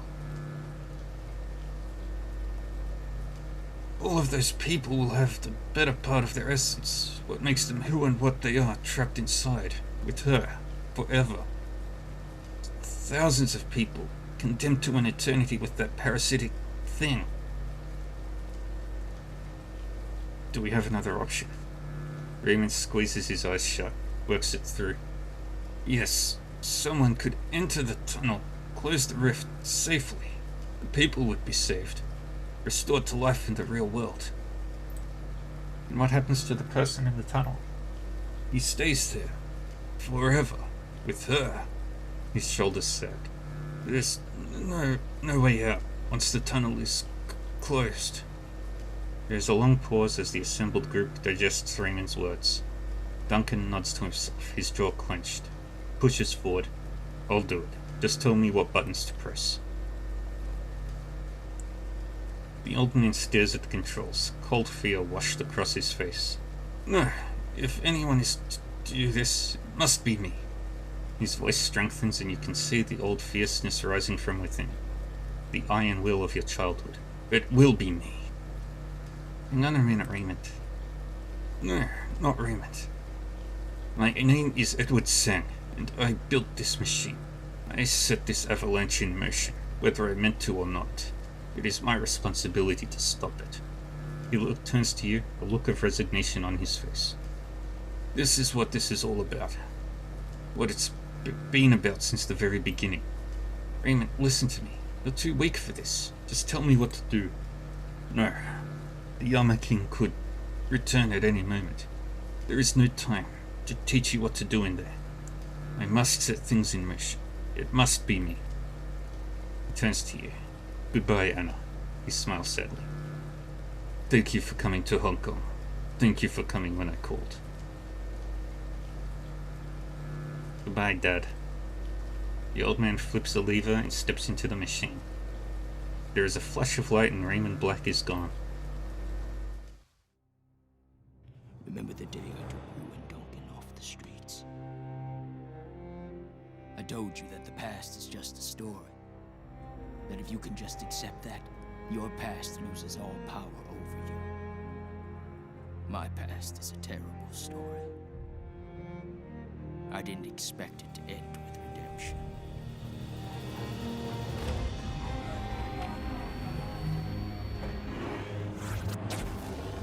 Flashy lights.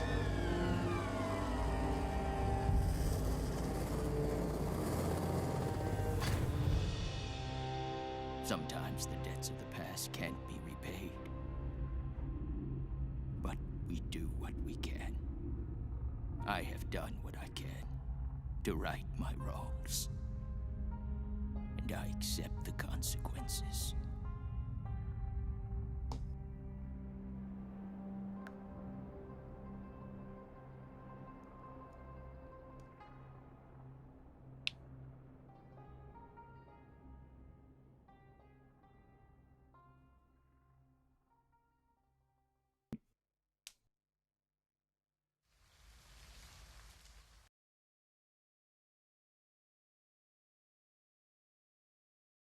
You depart the Prosperity from the Prosperity Chamber and instantly caught up in a wave of refugees fleeing for their lives.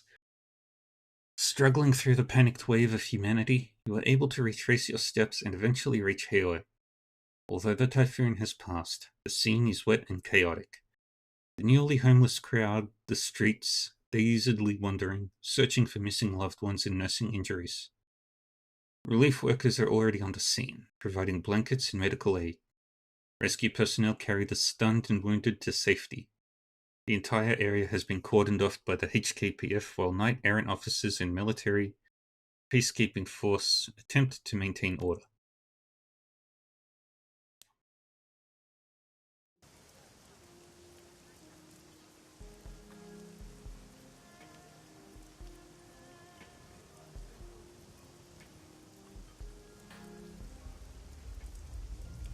You emerge from Kowloon walled city to bustling clusters of activity. Refugees huddling together staring back at their lost homes, government troops deploying from armoured personnel carriers. News vans setting up remote camera feeds while reporters scramble to find the right angle for their broadcasts.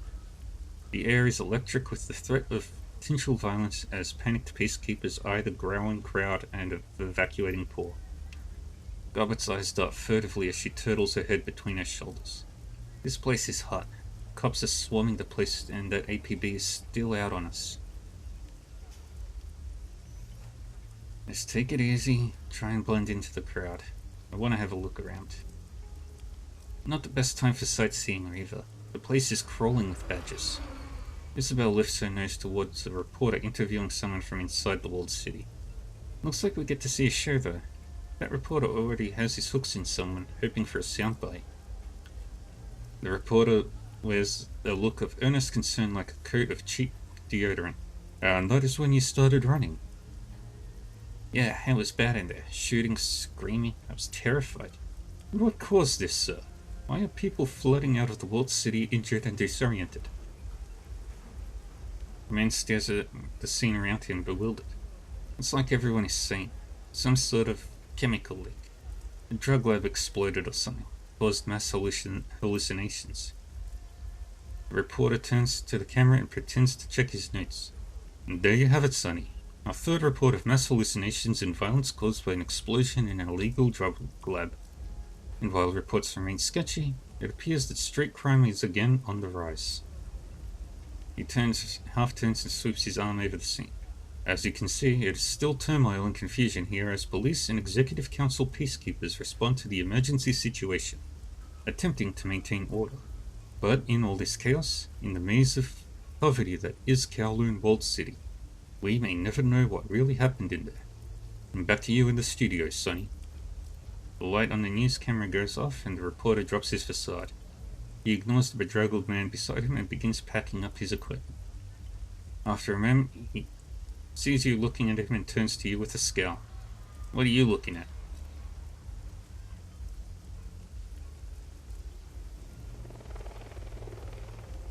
You know that guy was regurgitating a line of corporate bullshit, don't you? He laughs sardonically and continues packing.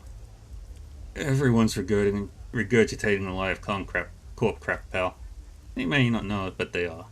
Everything you see, everything you've been taught, every official you elect, all brought and paid for by the people who pull in the strings. Yeah, well, no one's telling me what to think. No eye contact, he remains bent over his equipment case. Of course not, pal. You're different. The reporter finishes packing and stands up straight, brushing the wet grit of the street off of his hands. As he does so, his eyes narrow. His gaze moves over your crew, flicking from face to face before eventually landing on you. Looks like you just came from inside. So tell me, what did you really see in there?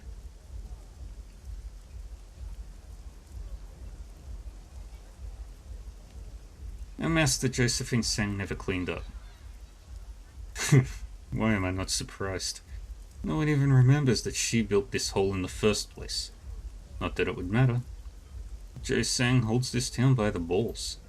It wouldn't surprise me if she was running some kind of test in the walled city.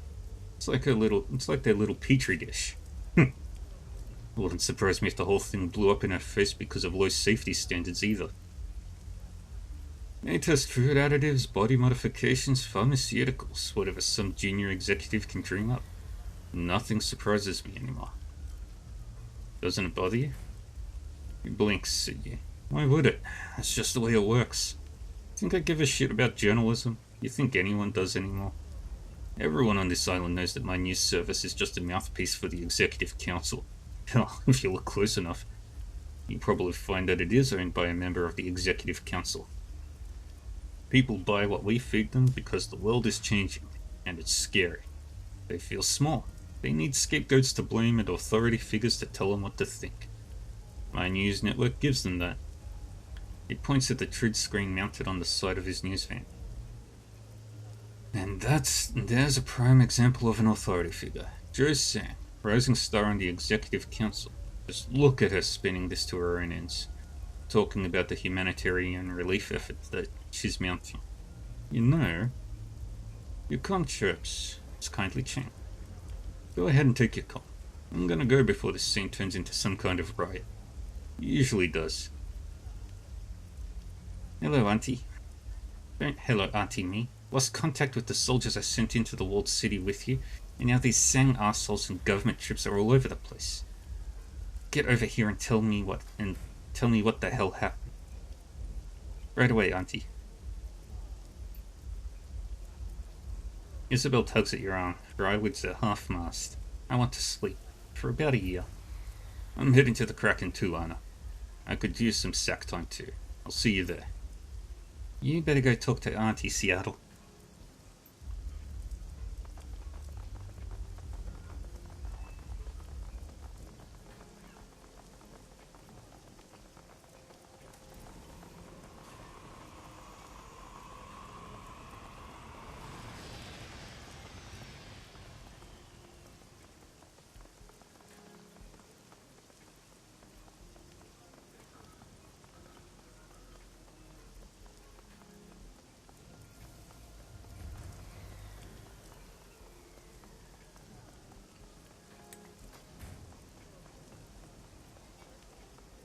we're basically finished the game.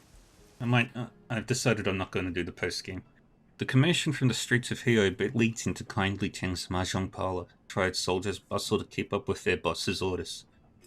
Couriers come in regularly, whispering to her lieutenant before listening intently and running off again.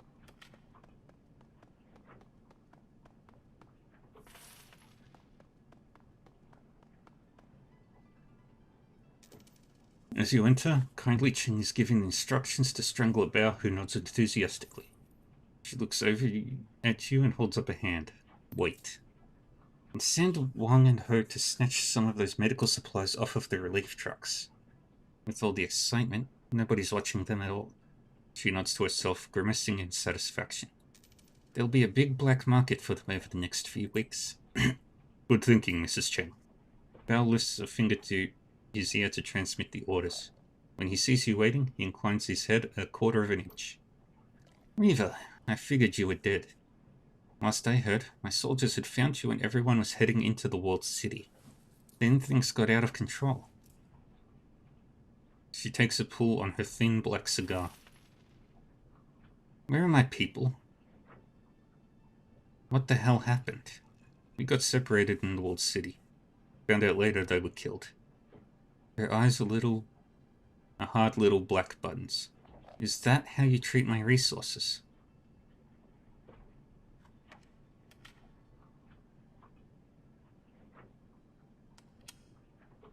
Soldiers die. That's what they're there for. No, soldiers are for killing the other guy. She takes another drag off her cigar, exhales the smoke through her nose. When your soldiers die, it's called losing. She taps her ash on the floor. Well, they knew the risks. They had a shot at moving up and they missed. Forget them. I've got bigger problems, like customers and tenants streaming out of the walled city, screaming for their lives. Like the HKPF and their Sang security shit heels swarming the place. She drops the stub of her cigar in an ashtray. Now tell me what happened in the walled city. Or do I have to get an acetylene torch and ask nicely?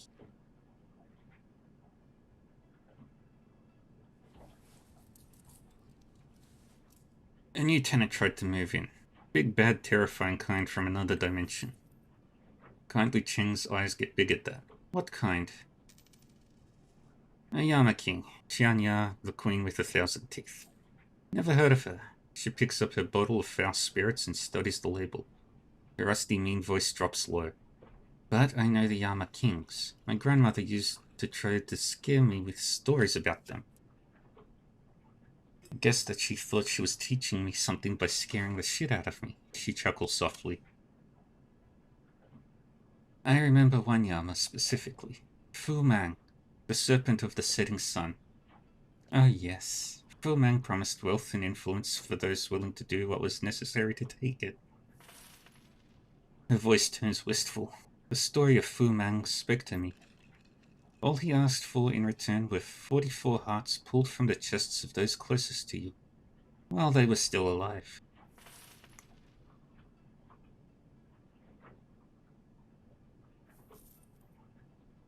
Hearts from random victims wouldn't do, so those who took Fu Mang's bargain would befriend others before taking their hearts, turning their entire network into a list of victims. Yes, Fu Mang spoke to me, but I didn't listen. Strangler Bao leans in, finger to his ear. My apologies, Mrs. Chang, but one of the men you sent with the runners into the walled city is still alive. He stumbled into Wang and Ho as they were pulling medical supplies off of a lorry. Cheng turns to you with an edge in her voice. At least one came back alive.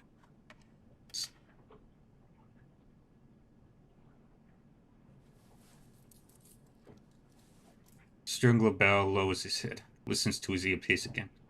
Our man says that Wang Wanfa is dead. He got shot up by the HKBF inside the walled city. Bao lifts his head and makes eye contact with the Triad boss. He's almost salivating with avarice. Our man saw it with his own eyes, Mrs. Cheng.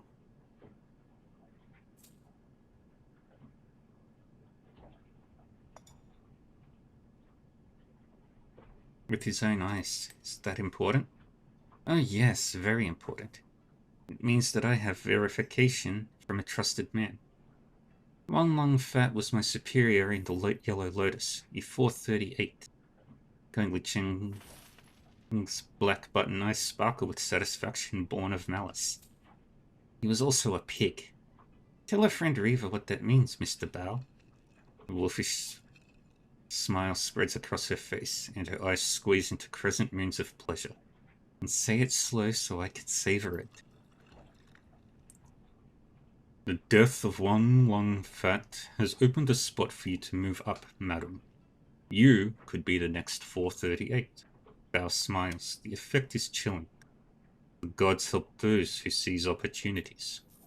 Mr. Bao, for every man we have on this, spread the word. Kindly Cheng says all debts to Yellow Lotus are suspended for citizens of the walled city until order is restored, and no interest will compound either.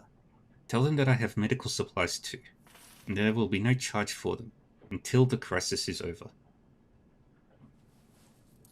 Things seem to be going your way, Auntie. They do indeed, my sweet. I may not have brought Josephine Sang down, but I've got my career going again. She grabs her bottle and unscrews the cap with her thumb. Your career too, Mr. Bao. You'll be my new straw sandal. Good partners support one another.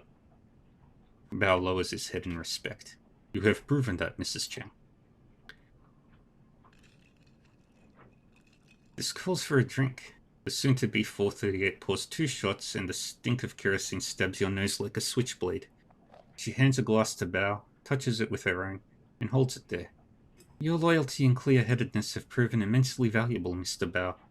You are an effective ally, and I wish you great wealth and good fortune. I downed the foul substance in one gulp. Congratulations, kids. You both had it coming to you. Bao stares at you over the rim of his glass as he drinks. Yes, and it appears your fortune is changing too, Reva.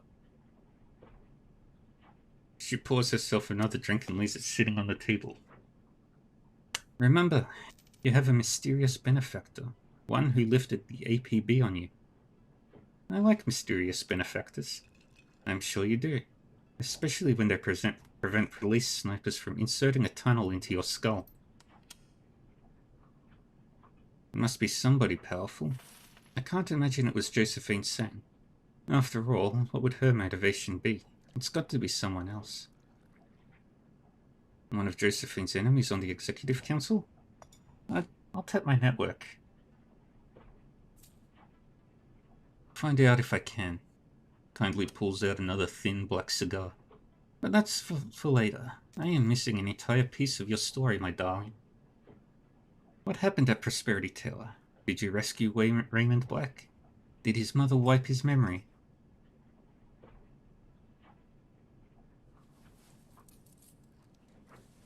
We got him. Stopped his mother from wiping his memory. Impressive. You have become quite the Shadowrunner, Reva.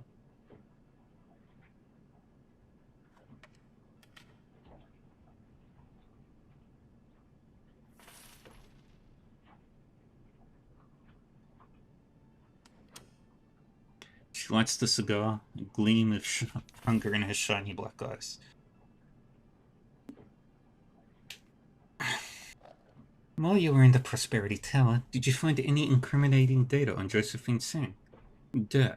Something I could use. We found financial statements that'll get her in deep with the Executive Council. Enjoy. Kindly barks a laugh and the cigar dances in her mouth as she speaks. Now I can take that dried up old bitch to the mat. The Triad boss pulls out a crud stick and tosses it to you. The number on the data readout is big, more than twice the payout of a single Shadowrun. With this, Josephine Sang's days on the Executive Council are numbered. Bao, it appears that my fortunes have truly changed. She pours 2 more shots from her reeking bottle. Our partnership has become quite enriching, Reva. She raises her glass. To my new number 1 Shadowrunner, may our partnership continue to bear fruit. The beginning of something big.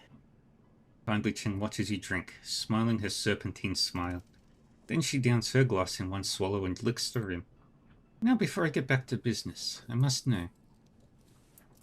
How did you go from rescuing Raymond Black to the walled city vomiting people? Ray built a machine in the walled city. It accidentally summoned the big bad thing. That's when everybody ran. The Triad boss cocks her head, raises her cigar to her lips. If the demon summoning was accidental, what was his machine supposed to do in the first place? It created fortune. Your foster father created a magical fortune machine. The Triad boss cocks her head, raises her cigar to her lips. Please tell me you have control of this device. Please tell me you brought it to me. Nope, sorry. That's a pity. I'm sure there are plenty of people who could benefit from it. Well, this business has certainly proved lucrative for me. Kindly Cheng studies the glowing tip of her black cigar. I'm in a prime position to be the next Yellow Lotus. I only lost 4 men, and I finally got something I can use against Josephine Sang. Yeah, Raymond didn't make it. He sacrificed himself to stop the demon. Did he? Maybe that's what he came here to do. She lowers her eyes and her voice softens. Everyone makes their choices, my sweet, and everyone pays the consequences. Even you someday. Hey, Suxel. How are we doing? You've made quite a splash since arriving in Hong Kong, Reva. Many Shadowruns completed in a very short time. The reports from our clients are glowing, mostly. I'm doing good. I'm basically finished with this game. And that's my first game of 2026 done. I just gotta do all the end stuff. You can add closing the door on a demon goddess to the list. We made a difference. Perhaps for some, for a while. The Triad boss leans in, her voice conspiratorial. Listen to me, my sweet. When I was a girl, there had never been a pandemic like Vitas. But in 2010, it happened. We'd never seen death like that. So the game taking over this time slot is called Minako's Night Market. A quarter of the world's population disappeared. It was miserable. It pushed us to our limits, but the survivors moved on. And then the spike babies started appearing, and the dwarf babies. And then suddenly there were dragons, and goblinization, and magic. And every time the world changed, we got used to it. So if a demon goddess decided that the walled city was her new living room and you didn't, whatever you did, what would have happened? She shrugs, sniffs. Perhaps the news would cover it, until the next sensation pulled their attention away. But after a while, it would be drowned out by all the other crap competing for our attention. And the demon in the walled city would become the new normal. Well, the new normal is that the walled city isn't under magical influence anymore. Congratulations. The poor can return to their misery with no interference from magical machines or big bad things because of you. Now let me give you a piece of advice for the future, my sweet. Something Mr. Chen used to tell me. Respect ghosts and gods, but keep away from them. Sounds like you almost lost your ass in the walled city. I think you'd best listen to that. No more demons from now on, Auntie. She kindly smiles mischievously. So wise. She stubs out her cigar, screws the top back on her bottle. Now get some sleep, Reva. You look like shit. Tomorrow, we'll talk about the future.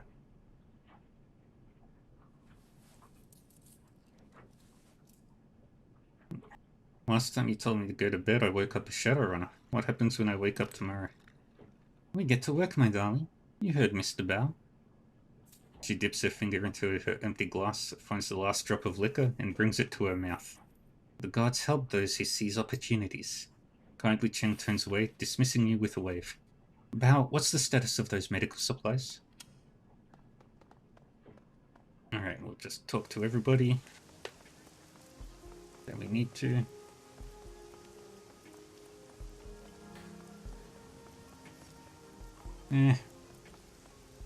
Screw it, we'll just go.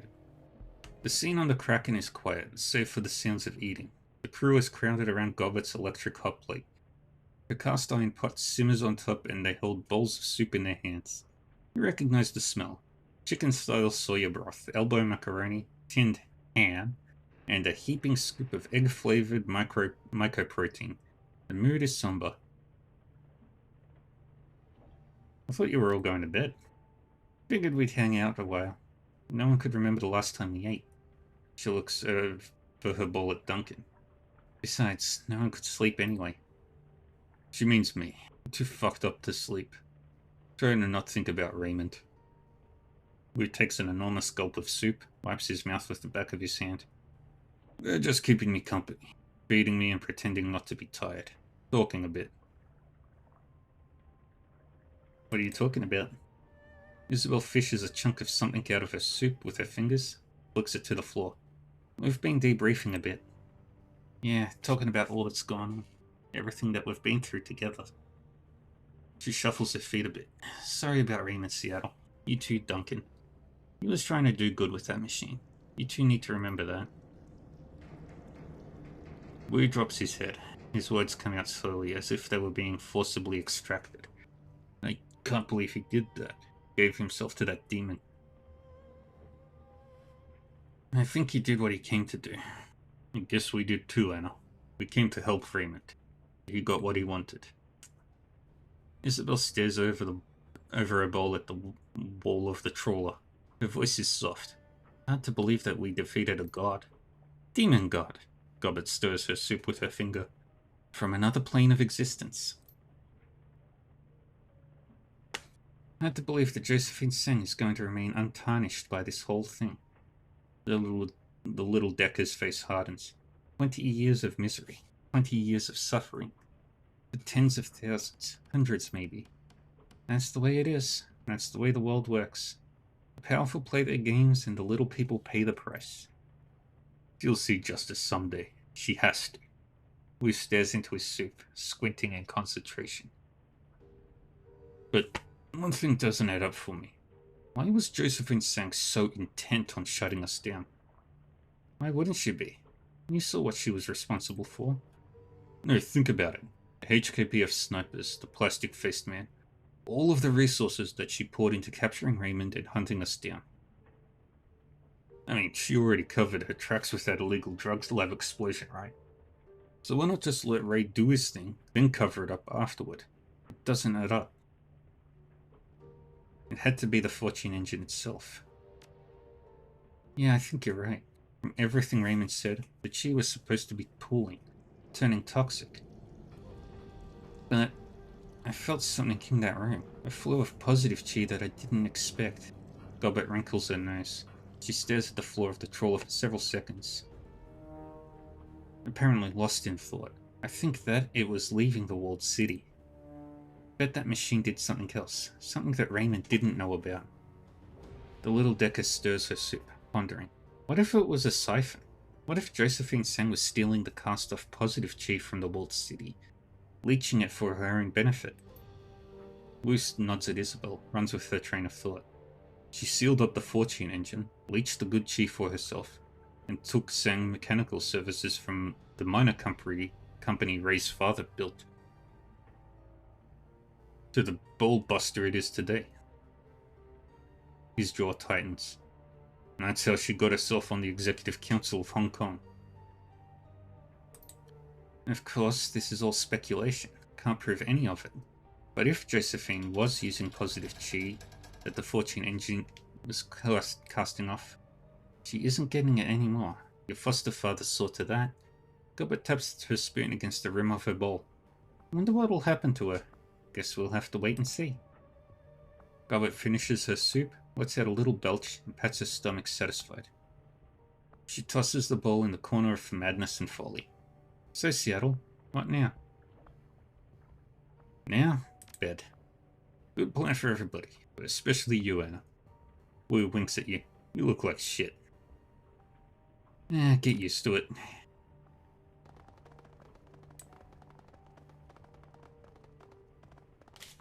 I will save here anyway.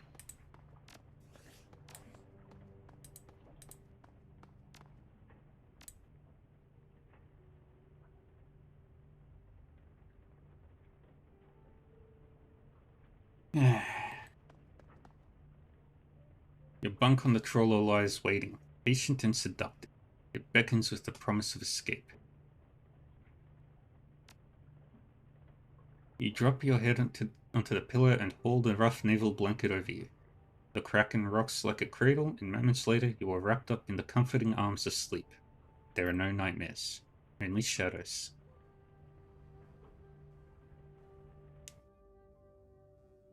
The story of the walled city riots circulates local news networks for nearly a week. Few outside of Hong Kong hear about the incident, and those that do, even fewer care. By the end of the month, the city is back to business as usual. In Hoi, the flow of refugees eventually slows to a trickle. Those who do escape tell stories of a terrifying demon goddess, and of an old man who sacrificed his soul to banish her. Their mad ramblings are generally met with pity or contempt. After the incident in the walled city, the unbroken lucky streak that propelled Sang Mechanical Services into the limelight comes to an abrupt end. Evidence of Josephine Sang's culpability in the walled city riots, as delivered by a reliable source, is aired on the Horizon News Network, and the corporation's stock prices go into freefall. Within a year, Wishing Incorporated buys out, absorbs, and dismantles the company, and Josephine Sang is quietly filed away in a corporate prison. She remains there, buried behind walls of concrete and rebar, until she hangs herself 3 months later. Hoi remains a safe port of call for smugglers, gangsters, and Shadowrunners alike. You are no exception. The shadows here welcome you in a way that Seattle never did. You've earned the respect of your fixer, your clients, and your community. And now that the APB on you and your team has been lifted, by parties unknown, you are free to operate openly in Hong Kong. This place is yours now. Your home. And there we go. We have finished Shadowrun Hong Kong.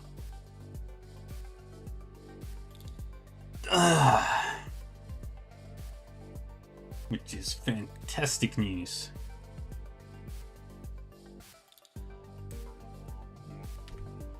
So, yeah, I'm not going to continue with the post-game stuff.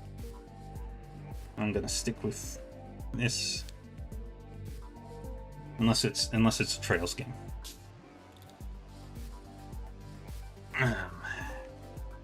Alrighty. So, tomorrow we'll be starting Minako's Night Market, and on the Discord we'll have a new poll starting. I'll just have the new poll started up tonight.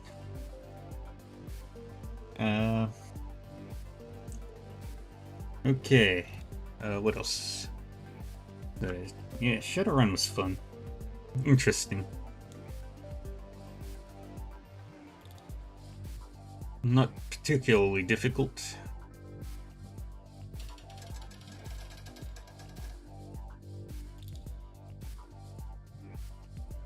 And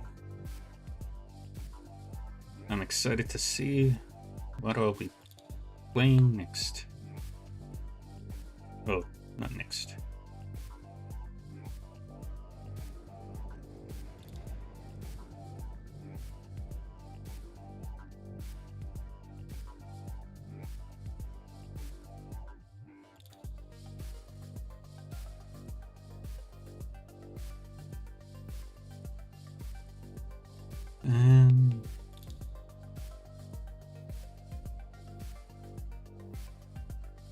Alright.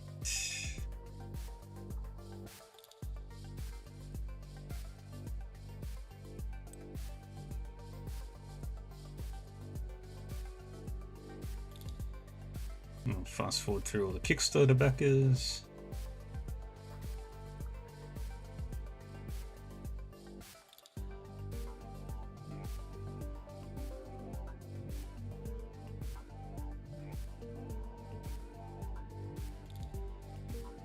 And once we've finished the credits, that'll be all. I went a little bit over time, but it's not the end of the world. I need to organize something for dinner. Whatever it is. I don't know.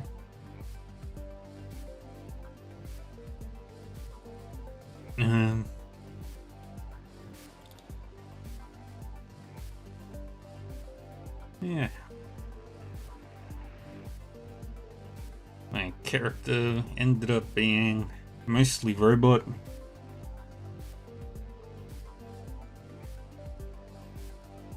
And very much a combatant.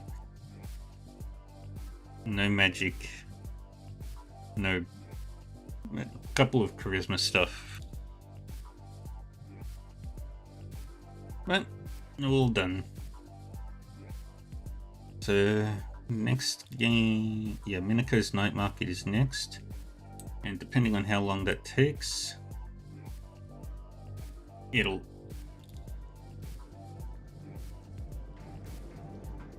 let's see, how long to beat that? Okay, so I might be able to get everything before Trails Beyond the Horizon. Or we'll play until we finish, until Trails Beyond the Horizon releases.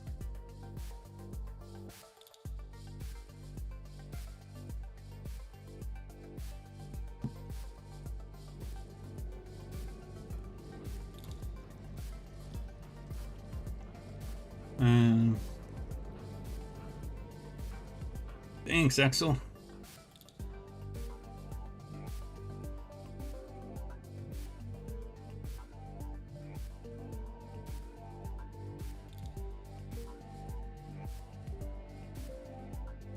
How many Kickstarter backers did this one have? It's a lot.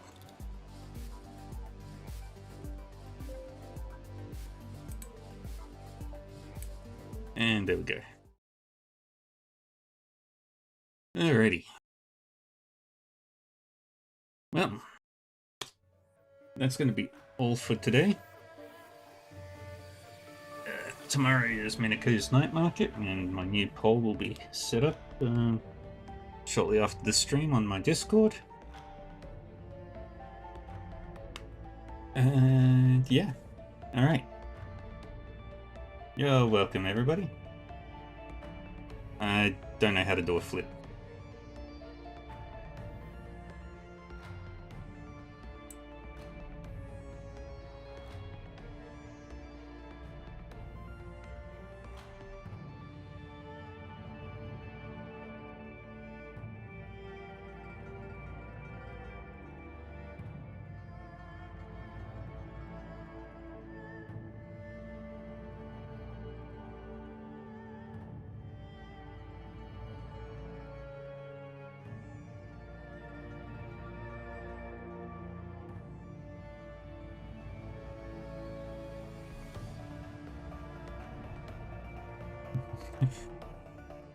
But, there.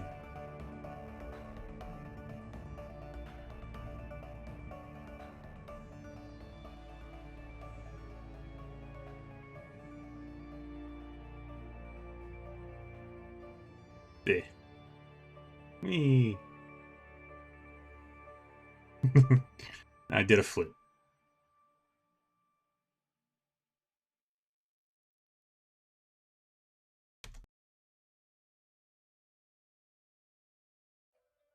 Alright.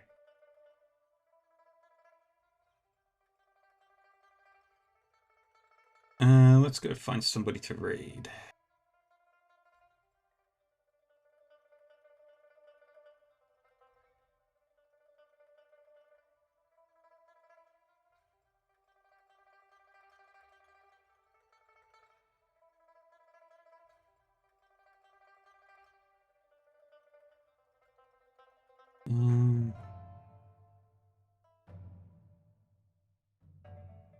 Let's go raid this one. They're playing Trails.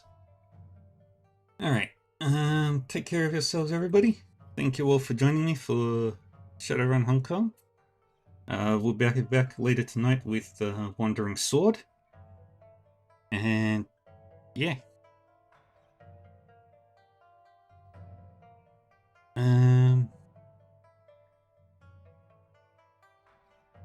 Alright. Take care of yourselves, stay safe, stay happy, and stay healthy, and I will see you all next time. Bye-bye.